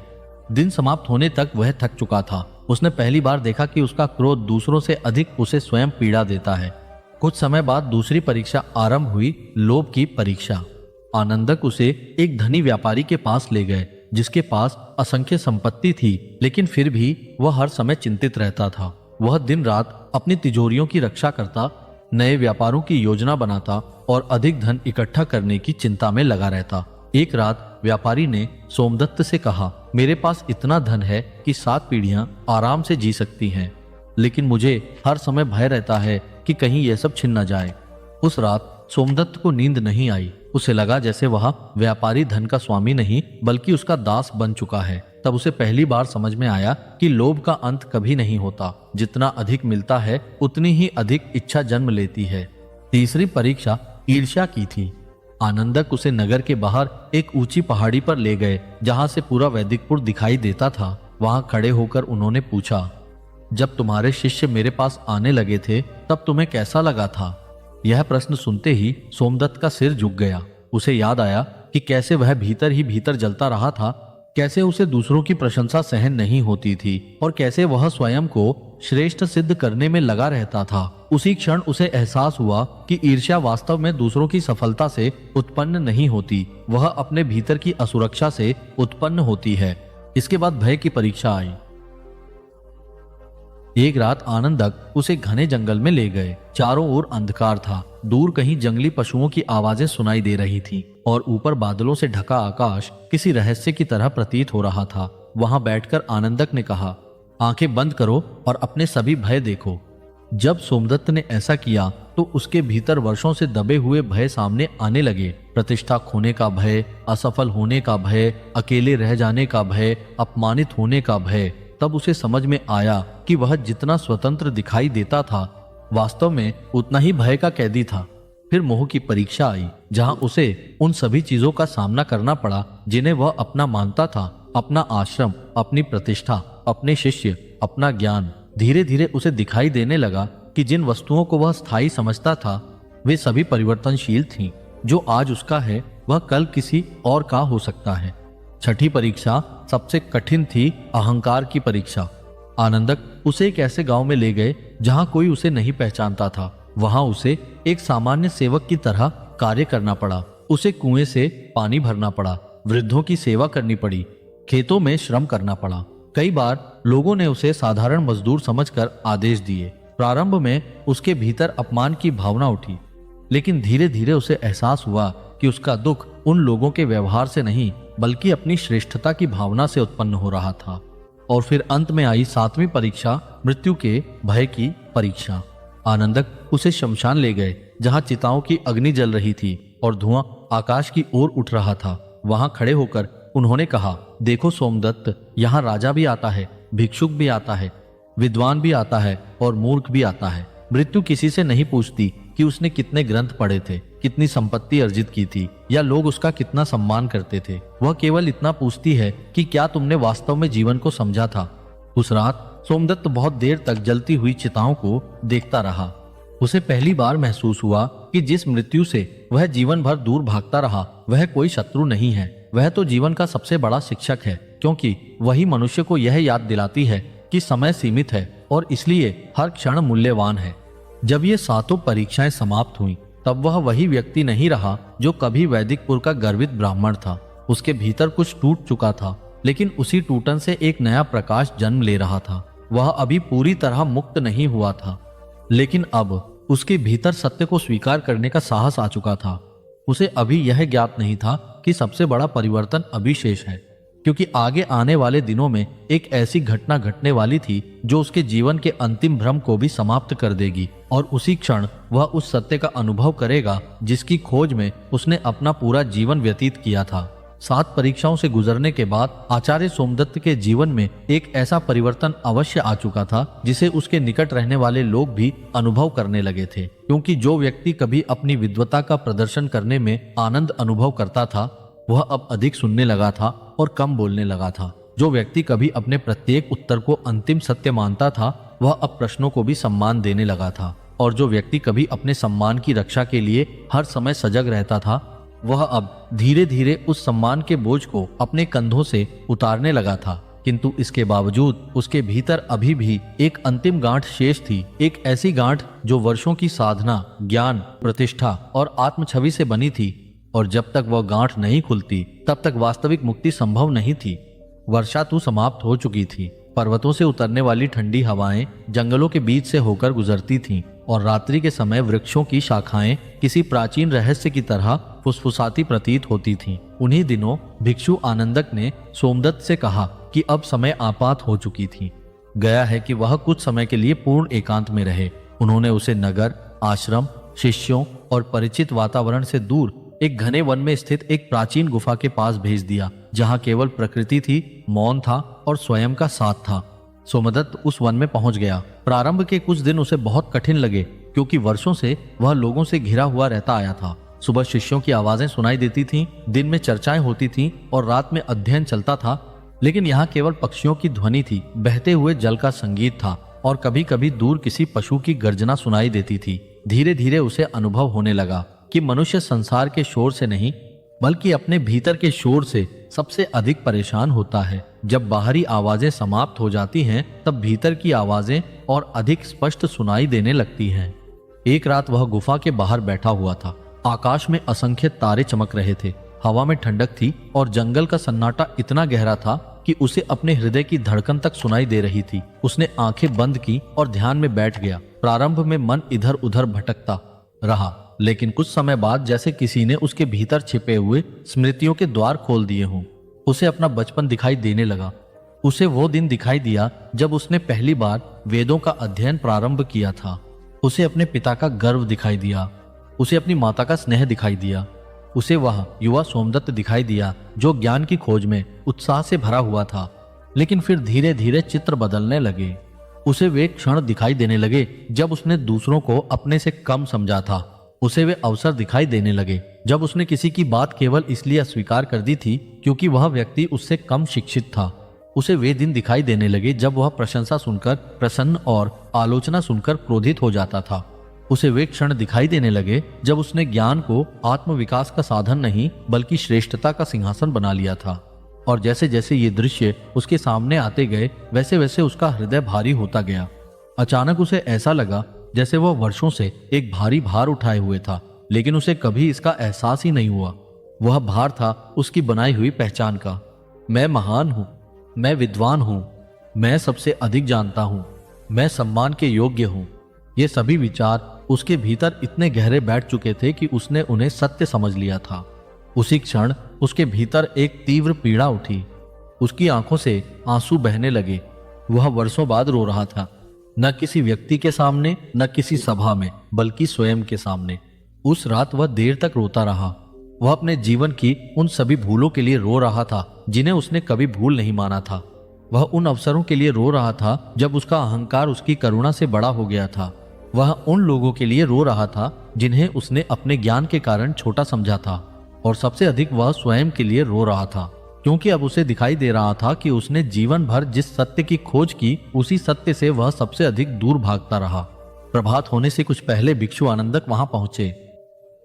उन्होंने देखा कि सोमदत्त की आंखें लाल थीं, उसका चेहरा आंसुओं से भीगा हुआ था और उसका पूरा अस्तित्व जैसे किसी भीतरी तूफान से गुजर चुका था। वे उसके पास बैठ गए। कुछ देर तक दोनों मौन रहे। फिर आनंदक ने बहुत शांत स्वर में पूछा, क्या देखा तुमने? सोमदत्त ने कांपती हुई आवाज में उत्तर दिया, मैंने स्वयं को देखा। उसके बाद फिर मौन छा गया। कुछ देर बाद आनंदक ने पास रखे हुए मिट्टी के एक पात्र को उठाया और उसमें जल भरने का प्रयास किया, लेकिन पात्र पहले से ही पानी से भरा हुआ था। जल बाहर गिरने लगा। आनंदक मुस्कुराए और बोले, यदि पात्र पहले से भरा हो तो उसमें नया जल कैसे डाला जा सकता है? सोमदत्त उनकी ओर देखने लगा। आनंदक आगे बोले, आचार्य, तुम्हारा मन भी इसी पात्र की तरह था। वह ज्ञान से नहीं बल्कि ज्ञान के अहंकार से भरा हुआ था। तुम सत्य को पाना चाहते थे, लेकिन तुम्हारे भीतर सत्य के लिए स्थान ही नहीं बचा था। जब तक पात्र खाली नहीं होता तब तक उसमें नया जल नहीं आ सकता। जब तक मन विनम्र नहीं होता तब तक उसमें प्रज्ञा का प्रकाश प्रवेश नहीं कर सकता। ये शब्द सुनते ही सोमदत्त के भीतर कुछ ऐसा हुआ जिसे वह शब्दों में व्यक्त नहीं कर सकता था।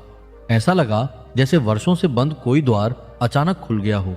ऐसा लगा जैसे उसके भीतर जमा हुआ धुआं हट रहा हो और पहली बार सूर्य का प्रकाश भीतर प्रवेश कर रहा हो। ऐसा लगा जैसे वह जीवन भर किसी स्वप्न में जी रहा था और अब उसकी आंखें खुल रही थीं। उसने पहली बार अनुभव किया कि शांति कोई उपलब्धि नहीं है जिसे अर्जित किया जाए। शांति तो तब प्रकट होती है जब मनुष्य अपनी अनावश्यक लड़ाइयों को छोड़ देता है। उसने पहली बार अनुभव किया कि ज्ञान का उद्देश्य दूसरों से ऊपर उठना नहीं बल्कि स्वयं के भीतर उतरना है। उसने पहली बार अनुभव किया कि विनम्रता कमजोरी नहीं बल्कि सबसे बड़ी शक्ति है। उसने पहली बार अनुभव किया कि मनुष्य संसार को बदलने से पहले स्वयं को बदल सकता है। उस सुबह जब सूर्य की पहली किरणें पर्वतों के पीछे से निकलकर वन को प्रकाशित करने लगी, तब सोमदत्त उसी स्थान पर बैठा था, लेकिन वह अब पहले वाला सोमदत्त नहीं था। उसका चेहरा शांत था। उसकी आंखों में वर्षों से चली आ रही बेचैनी नहीं थी। उसकी दृष्टि में एक नई करुणा थी और उसके भीतर ऐसा मौन था जो शब्दों से नहीं अनुभव से जन्म लेता है। भिक्षु आनंदक ने उसकी ओर देखा और मुस्कुराकर कहा, अब तुम्हारी यात्रा वास्तव में शुरू हुई है। सोमदत्त ने आश्चर्य से पूछा, क्या अभी तक जो कुछ हुआ वह यात्रा नहीं थी? आनंदक बोले, वह तैयारी थी। अब तुम स्वयं को बदलने के संघर्ष से बाहर आ चुके हो। अब तुम्हें संसार में लौटकर उस प्रकाश को बांटना है जिसे तुमने अपने भीतर पाया है। वन की हवा धीरे धीरे बह रही थी। सूर्य ऊपर उठ रहा था और उसी क्षण एक नए जीवन का उदय हो रहा था। वो जीवन जिसमें ज्ञान प्रदर्शन नहीं होगा, सेवा होगी। वह जीवन जिसमें अहंकार नहीं होगा, विनम्रता होगी। वह जीवन जिसमें तर्क नहीं, अनुभव बोलेगा। और यही वह क्षण था जिसने एक प्रसिद्ध ब्राह्मण को एक जागृत साधक में बदल दिया। वन में बिताए गए वे दिन आचार्य सोमदत्त के जीवन के केवल कुछ दिन नहीं थे, बल्कि वे उसके पूरे अस्तित्व के पुनर्जन्म के दिन थे। क्योंकि कभी कभी मनुष्य वर्षों तक जीवित रहता है, लेकिन वास्तव में जीना उसे बहुत देर से आता है।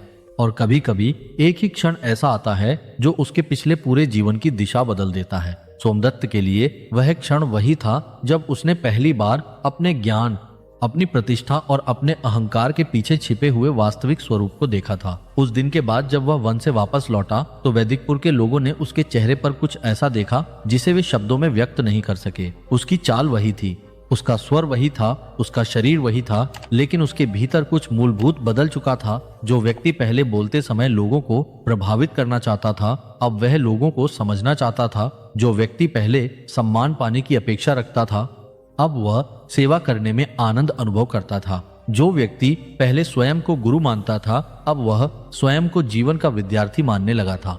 जब वह अपने आश्रम पहुंचा तो शिष्यों ने उसका स्वागत किया, लेकिन उन्होंने देखा कि अब उनके गुरु की आंखों में पहले जैसा गर्व नहीं है। उस दिन सभा में बैठकर सोमदत्त ने कोई शास्त्रीय व्याख्यान नहीं दिया, उसने कोई जटिल तर्क प्रस्तुत नहीं किया। उसने केवल इतना कहा, मैंने जीवन भर लोगों को सत्य के बारे में बताया, लेकिन अब मैं तुम्हें केवल इतना बताना चाहता हूँ कि सत्य को शब्दों से नहीं, अनुभव से जाना जाता है। यदि तुम हजारों ग्रंथ पढ़ लो लेकिन अपने मन को न समझो तो तुम्हारा ज्ञान अधूरा रहेगा, और यदि तुम अपने मन को समझ लो तो बिना ग्रंथों के भी तुम जीवन का सार जान सकते हो। उस दिन आश्रम में बैठे लोग आश्चर्यचकित थे, क्योंकि यह वही सोमदत्त था जो कभी शास्त्रों के उद्धरणों से सभा को भर देता था, लेकिन अब उसकी वाणी में सरलता थी, और उसी सरलता में ऐसी गहराई थी जो सीधे हृदय को स्पर्श करती थी। धीरे धीरे उसके जीवन का स्वरूप बदलने लगा।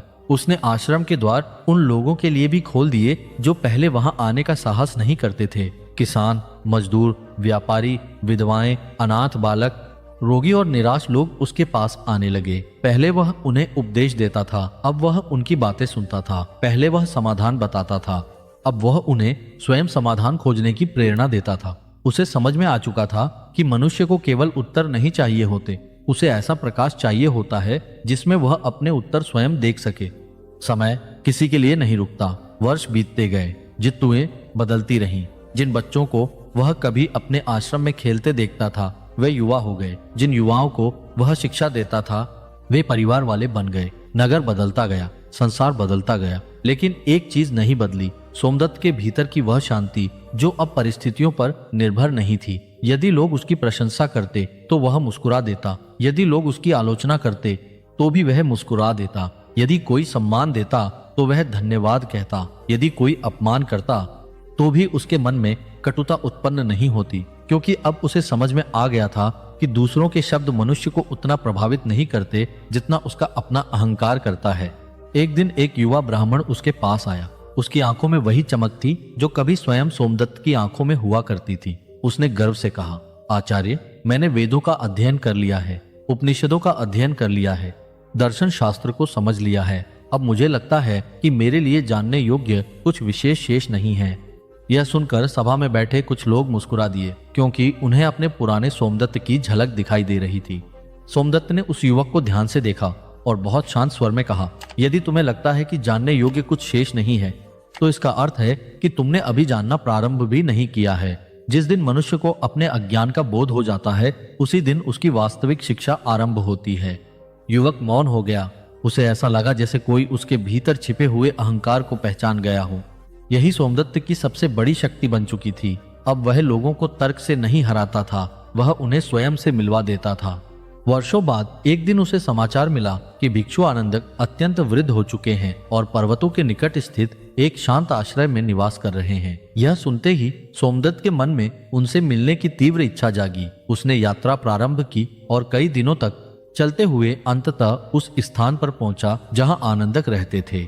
वहां पहुंचकर उसने देखा कि समय ने उनके शरीर को अवश्य वृद्ध बना दिया है, लेकिन उनके चेहरे की शांति पहले से भी अधिक गहरी हो चुकी थी। उनकी आंखों में वही करुणा थी, वही प्रकाश था और वही मौन था जिसने वर्षों पहले उसके जीवन की दिशा बदल दी थी।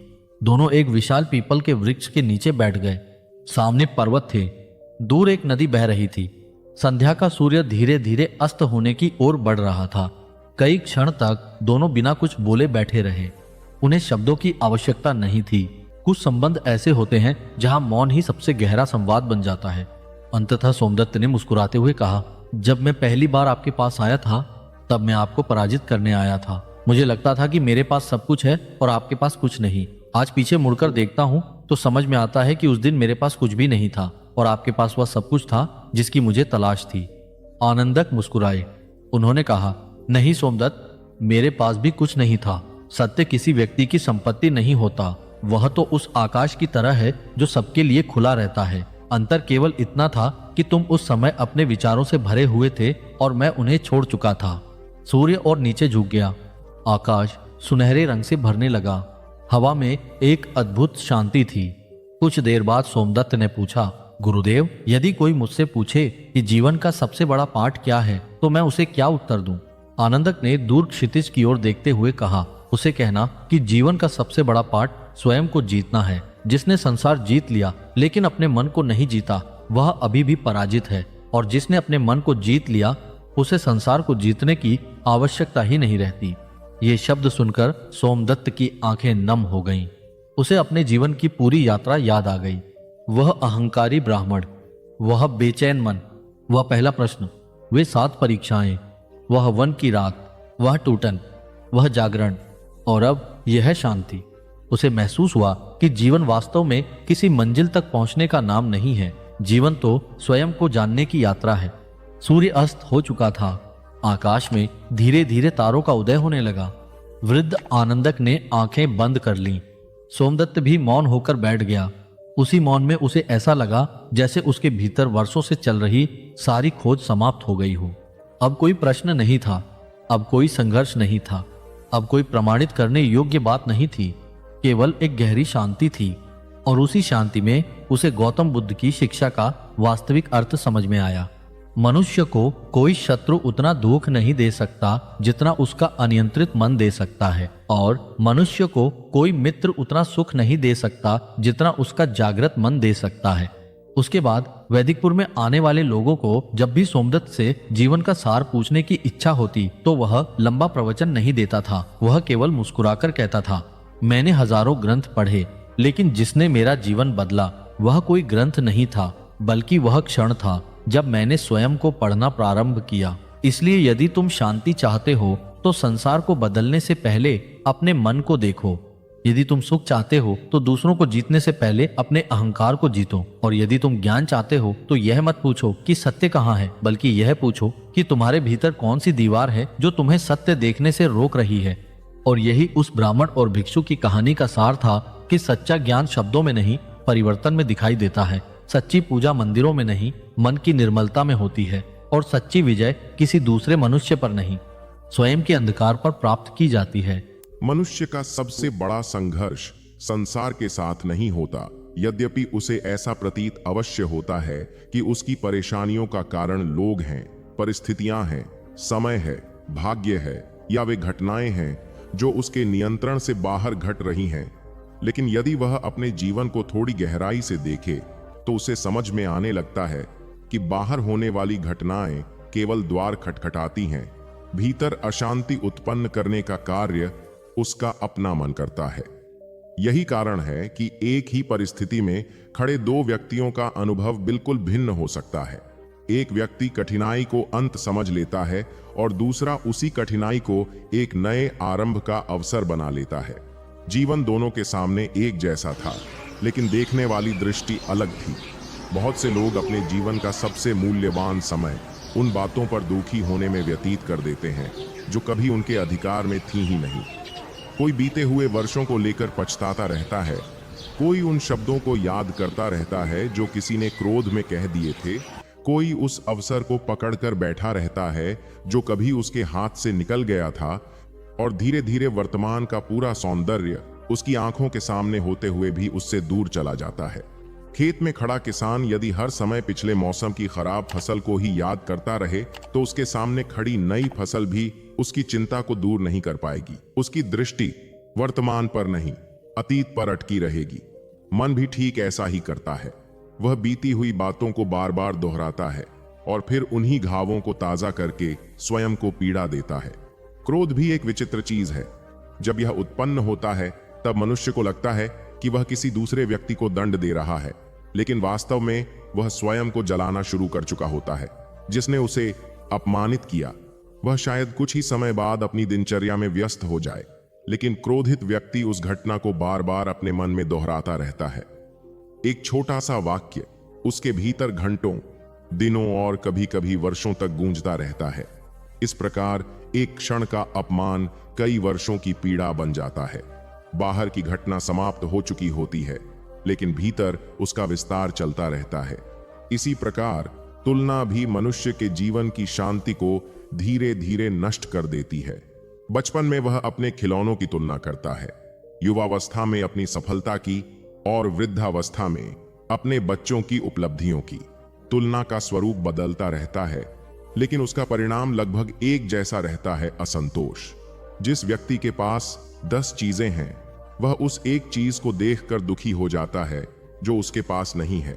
धीरे धीरे उसका मन अभावों की सूची तैयार करने लगता है। वह भूल जाता है कि कभी जिन चीजों के लिए वह ऐकता है, प्रार्थना करता था, वे आज उसके पास मौजूद हैं। मनुष्य को जो नहीं मिला, उसका शोर अक्सर उसे उस सब के प्रति अंधा बना देता है जो उसे मिल चुका है। धन आवश्यक है, सुविधा आवश्यक है, सुरक्षित जीवन भी आवश्यक है, लेकिन जब मनुष्य इन्हें साधन के स्थान पर लक्ष्य बना लेता है, तब भीतर एक ऐसी दौड़ शुरू हो जाती है जिसका कोई अंतिम पड़ाव नहीं होता।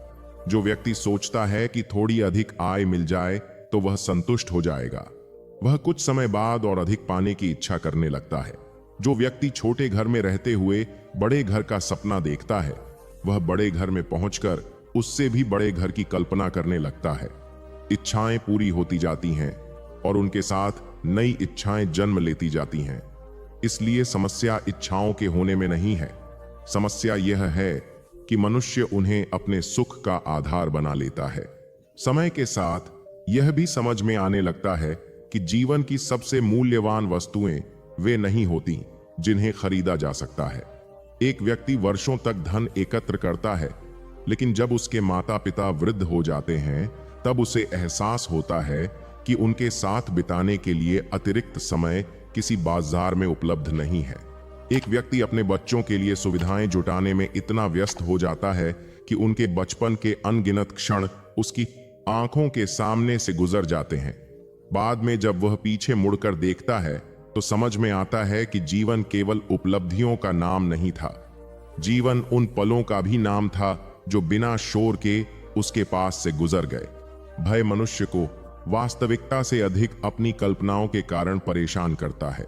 कई बार जिस घटना से वह डर रहा होता है वह कभी घटती ही नहीं, लेकिन उसका मन उस घटना को 100 बार जी लेता है।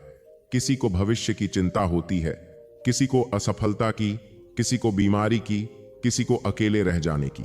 इन आशंकाओं का एक बड़ा भाग केवल विचारों के स्तर पर मौजूद होता है, फिर भी वे मनुष्य की ऊर्जा को वास्तविक घटनाओं जितना प्रभावित कर देते हैं।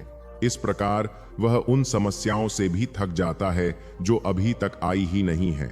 मन की एक और आदत है, वह जो है उसे सामान्य मान लेता है और जो नहीं है उसे विशेष बना देता है। स्वस्थ व्यक्ति स्वास्थ्य का महत्व तब समझता है जब वह बीमार पड़ता है।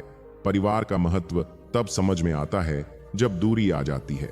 समय का मूल्य तब समझ में आता है जब समय निकल चुका होता है।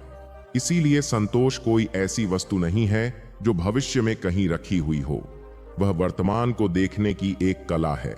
जो व्यक्ति वर्तमान में उपलब्ध अच्छाइयों को देखना सीख लेता है, उसके भीतर कृतज्ञता जन्म लेने लगती है और कृतज्ञता से उत्पन्न होने वाली शांति किसी भी बाहरी उपलब्धि से अधिक स्थायी होती है। मनुष्य अपने जीवन में अनेक लोगों से मिलता है। कुछ लोग उसे सम्मान देते हैं, कुछ उसकी आलोचना करते हैं, कुछ उसका साथ निभाते हैं और कुछ कठिन समय में दूर चले जाते हैं। यदि वह हर व्यक्ति से अपनी अपेक्षाओं के अनुसार व्यवहार की आशा करेगा तो उसे बार बार निराश होना पड़ेगा। अपने अनुभवों और अपनी सीमाओं के अनुसार व्यवहार करते हैं। जब यह समझ विकसित होने लगती है तब शिकायतों का बोझ हल्का होने लगता है। तब व्यक्ति यह नहीं सोचता कि संसार उसके अनुसार क्यों नहीं चल रहा, वह यह समझने लगता है कि संसार जैसा है वैसा ही है और उसके भीतर शांत रहने की क्षमता परिस्थितियों से अधिक महत्वपूर्ण है। जीवन में कई बार ऐसा भी होता है कि मनुष्य किसी घटना को उस समय दुर्भाग्य समझता है, लेकिन वर्षों बाद वही घटना उसके विकास का कारण सिद्ध होती है।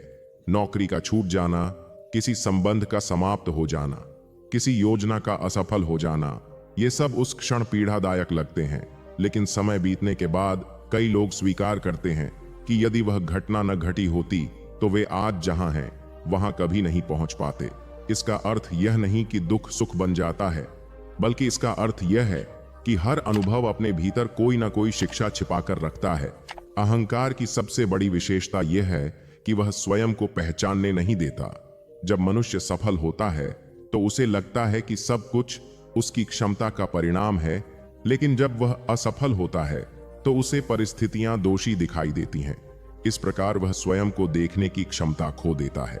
विनम्रता का अर्थ स्वयं को छोटा समझना नहीं है, विनम्रता का अर्थ है स्वयं को स्पष्ट रूप से देख पाना, न आवश्यकता से अधिक बड़ा, न आवश्यकता से अधिक छोटा। जो व्यक्ति स्वयं को सही रूप में देखने लगता है, उसके भीतर सीखने की प्रक्रिया कभी समाप्त नहीं होती। धीरे धीरे यह समझ भी विकसित होती है कि जीवन किसी अंतिम मंजिल का नाम नहीं है। लोग सोचते हैं कि एक दिन ऐसा आएगा जब सब कुछ पूर्ण हो जाएगा, लेकिन जीवन पूर्णता नहीं, प्रवाह है। नदी समुद्र तक पहुंचने से पहले भी नदी होती है, और समुद्र में मिल जाने के बाद भी उसका अस्तित्व किसी न किसी रूप में बना रहता है। इसी प्रकार मनुष्य का जीवन भी निरंतर परिवर्तन की प्रक्रिया है। जो परिवर्तन का विरोध करता है वह संघर्ष में रहता है। जो परिवर्तन को स्वीकार करना सीख लेता है वह परिस्थितियों के बीच भी संतुलन बनाए रखता है। और अंततः मनुष्य को यही अनुभव होने लगता है कि शांति कहीं बाहर नहीं रखी हुई है, वह किसी विशेष स्थान, वस्तु, पद या व्यक्ति के पास सुरक्षित नहीं है। वह उसी क्षण जन्म लेना शुरू कर देती है जब मनुष्य अपने मन को समझने का प्रयास करता है, जब वह शिकायतों से अधिक जागरूकता को महत्व देता है, जब वह तुलना से अधिक विकास पर ध्यान देता है, जब वह अतीत की जंजीरों और भविष्य की आशंकाओं के बीच वर्तमान क्षण को पहचान लेता है। उसी क्षण जीवन बदलना शुरू होता है, और वही परिवर्तन धीरे धीरे भीतर एक ऐसे प्रकाश को जन्म देता है जिसे मनुष्य प्रायः यह मानकर चलता है कि उसके जीवन की दिशा उन घटनाओं से तय होती है जो उसके साथ घटती हैं, जबकि वास्तविकता इससे कहीं अधिक सूक्ष्म होती है। क्योंकि जीवन को आकार देने वाली घटनाएं नहीं, बल्कि उन घटनाओं के प्रति उसकी आंतरिक प्रतिक्रिया होती है। वर्षा सभी छतों पर समान रूप से गिरती है, लेकिन कहीं वही जल बगीचे को हरा भरा बना देता है और कहीं वही जल कीचड़ में बदल जाता है। अंतर आकाश से गिरने वाली बूंदों में नहीं होता, कहीं अंतर उस भूमि में होता है जो उन्हें ग्रहण करती है। मनुष्य का मन भी कुछ ऐसा ही है। परिस्थितियां बाहर से आती हैं, पर उनका प्रभाव भीतर की तैयारी के अनुसार बदलता रहता है। अधिकांश लोग अपनी थकान का कारण काम को समझते हैं, जबकि कई बार थकान काम से नहीं बल्कि निरंतर चलने वाले मानसिक संघर्ष से उत्पन्न होती है। कोई व्यक्ति दिन भर श्रम करता है, फिर भी रात को संतोष के साथ सो जाता है, जबकि दूसरा व्यक्ति अपेक्षाकृत कम कार्य करने के बाद भी बेचैन रहता है। इसका कारण यह है कि शरीर श्रम से थकता है, लेकिन मन असंतोष से थकता है। जब भीतर लगातार शिकायतें, अपेक्षाएं और अनगिनत अधूरे संवाद चलते रहते हैं, तब मनुष्य विश्राम के बीच भी विश्राम का अनुभव नहीं कर पाता। जीवन में मिलने वाली प्रशंसा भी उतनी सरल नहीं होती जितनी दिखाई देती है। आरंभ में सम्मान अच्छा लगता है, क्योंकि वह व्यक्ति को अपनी मेहनत का परिणाम प्रतीत होता है, लेकिन धीरे धीरे यदि मन उसी पर निर्भर होने लगे तो वही सम्मान एक अदृश्य बंधन बन जाता है। तब व्यक्ति सत्य के अनुसार नहीं, लोगों की पसंद के अनुसार जीने लगता है। वह हर निर्णय लेने से पहले यह सोचता है कि लोग क्या कहेंगे, कौन प्रभावित होगा, कौन नाराज होगा। इस प्रकार वह अपने ही जीवन का यात्री न रहकर दूसरों की राय का बंदी बन जाता है। इसी प्रकार आलोचना का भय भी मनुष्य को उसकी वास्तविक क्षमता से दूर कर देता है। कितने ही लोग ऐसे हैं जिनके भीतर अद्भुत प्रतिभा होती है, लेकिन वे केवल इसलिए आगे नहीं बढ़ते क्योंकि उन्हें असफल दिखाई देने का डर होता है। वे पहला कदम उठाने से पहले ही परिणाम की चिंता करने लगते हैं। बीज यदि यह सोचने लगे कि मिट्टी के भीतर अंधेरा है और बाहर निकलने पर उसे संघर्ष करना पड़ेगा, तो वह कभी वृक्ष नहीं बन पाएगा। विकास का प्रत्येक चरण थोड़ी असुविधा लेकर आता है, और जो व्यक्ति असुविधा से भागता है वह अपने विस्तार से भी दूर चला जाता है। मन का एक बड़ा भ्रम यह भी है कि वह स्थायी चीजों की खोज उन स्थानों पर करता है जहां सब कुछ बदलने वाला है। युवा अवस्था बदलती है, परिस्थितियां बदलती हैं, संबंधों का स्वरूप बदलता है, शरीर बदलता है, विचार बदलते हैं और समय के साथ प्राथमिकताएं भी बदल जाती हैं। फिर भी मनुष्य इन बदलती हुई चीजों को पकड़कर स्थिरता खोजने का प्रयास करता है। जब वे बदलती हैं तो उसे लगता है कि उसके साथ अन्याय हुआ है, जबकि परिवर्तन तो जीवन की मूल प्रकृति है। नदी का जल यदि बहना बंद कर दे तो वह नदी नहीं रह जाती। इसी प्रकार परिवर्तन रुक जाए तो जीवन भी जीवन नहीं रहेगा। बहुत बार मनुष्य अपने दुहक को बढ़ा चढ़ाकर इसलिए अनुभव करता है क्योंकि उसका ध्यान केवल उसी पर केंद्रित हो जाता है। यदि किसी सफेद वस्त्र पर एक छोटा सा काला धब्बा हो तो अधिकांश लोग सबसे पहले उसी धब्बे को देखते हैं। मन भी ठीक ऐसा ही करता है, वह ऐसा ही करता है। जीवन में उपस्थित 100 अच्छी बातों को छोड़कर एक कमी पर टिक जाता है। धीरे धीरे वही कमी इतनी बड़ी दिखाई देने लगती है कि बाकी सब कुछ महत्वहीन लगने लगता है। जबकि वास्तविकता यह होती है कि जीवन कभी पूरी तरह प्रकाश से भरा नहीं होता और कभी पूरी तरह अंधकार से भी भरा नहीं होता। दोनों साथ साथ चलते हैं। लोग अक्सर यह सोचते हैं कि उन्हें अधिक स्वतंत्रता मिल जाए तो वे प्रसन्न हो जाएंगे, लेकिन स्वतंत्रता केवल बाहरी परिस्थितियों से नहीं आती। कोई व्यक्ति विशाल घर में रहते हुए भी अपनी इच्छाओं का कैदी हो सकता है, जबकि कोई साधारण जीवन जीते हुए भी भीतर से मुक्त हो सकता है। वास्तविक स्वतंत्रता तब प्रारंभ होती है जब मनुष्य अपनी आदतों, प्रतिक्रियाओं और अनियंत्रित इच्छाओं को पहचानने लगता है।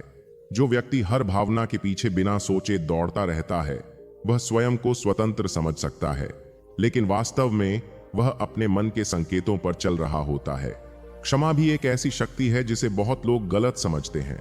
कई लोगों को लगता है कि क्षमा करना कमजोरी है, लेकिन लंबे समय तक मन में बोझ लेकर चलना उससे कहीं अधिक कठिन है।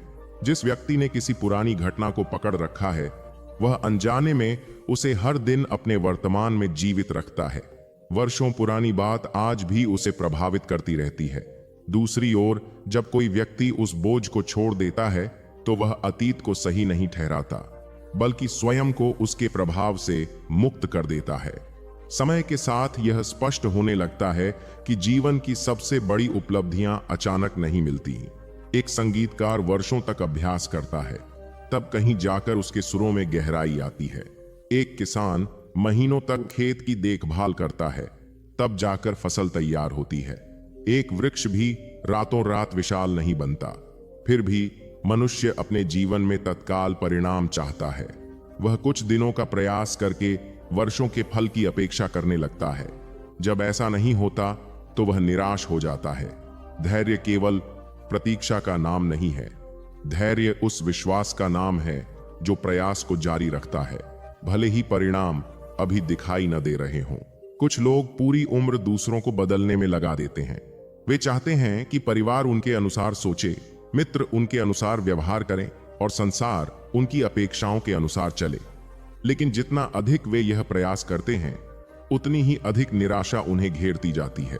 अंततः उन्हें समझ में आता है कि किसी दूसरे व्यक्ति पर नियंत्रण पाने की इच्छा स्वयं में एक अंतहीन संघर्ष है। जब ध्यान बाहर से हटकर भीतर आता है, तब ऊर्जा बचने लगती है। वही ऊर्जा समझ में बदलती है, वही समझ संतुलन में और वही संतुलन शांति में परिवर्तित होने लगती है।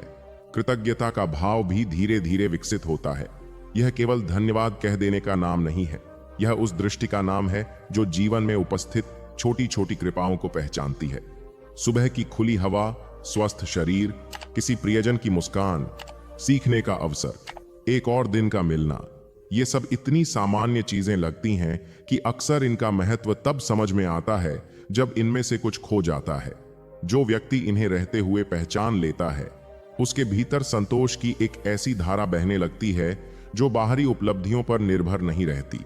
धीरे धीरे मनुष्य यह भी समझने लगता है कि परिपक्वता का अर्थ सब कुछ जान लेना नहीं है। परिपक्वता का अर्थ है यह स्वीकार करना कि बहुत कुछ ऐसा है जिसे अभी समझना बाकी है। यह स्वीकार करना कि हर व्यक्ति अपनी यात्रा पर है।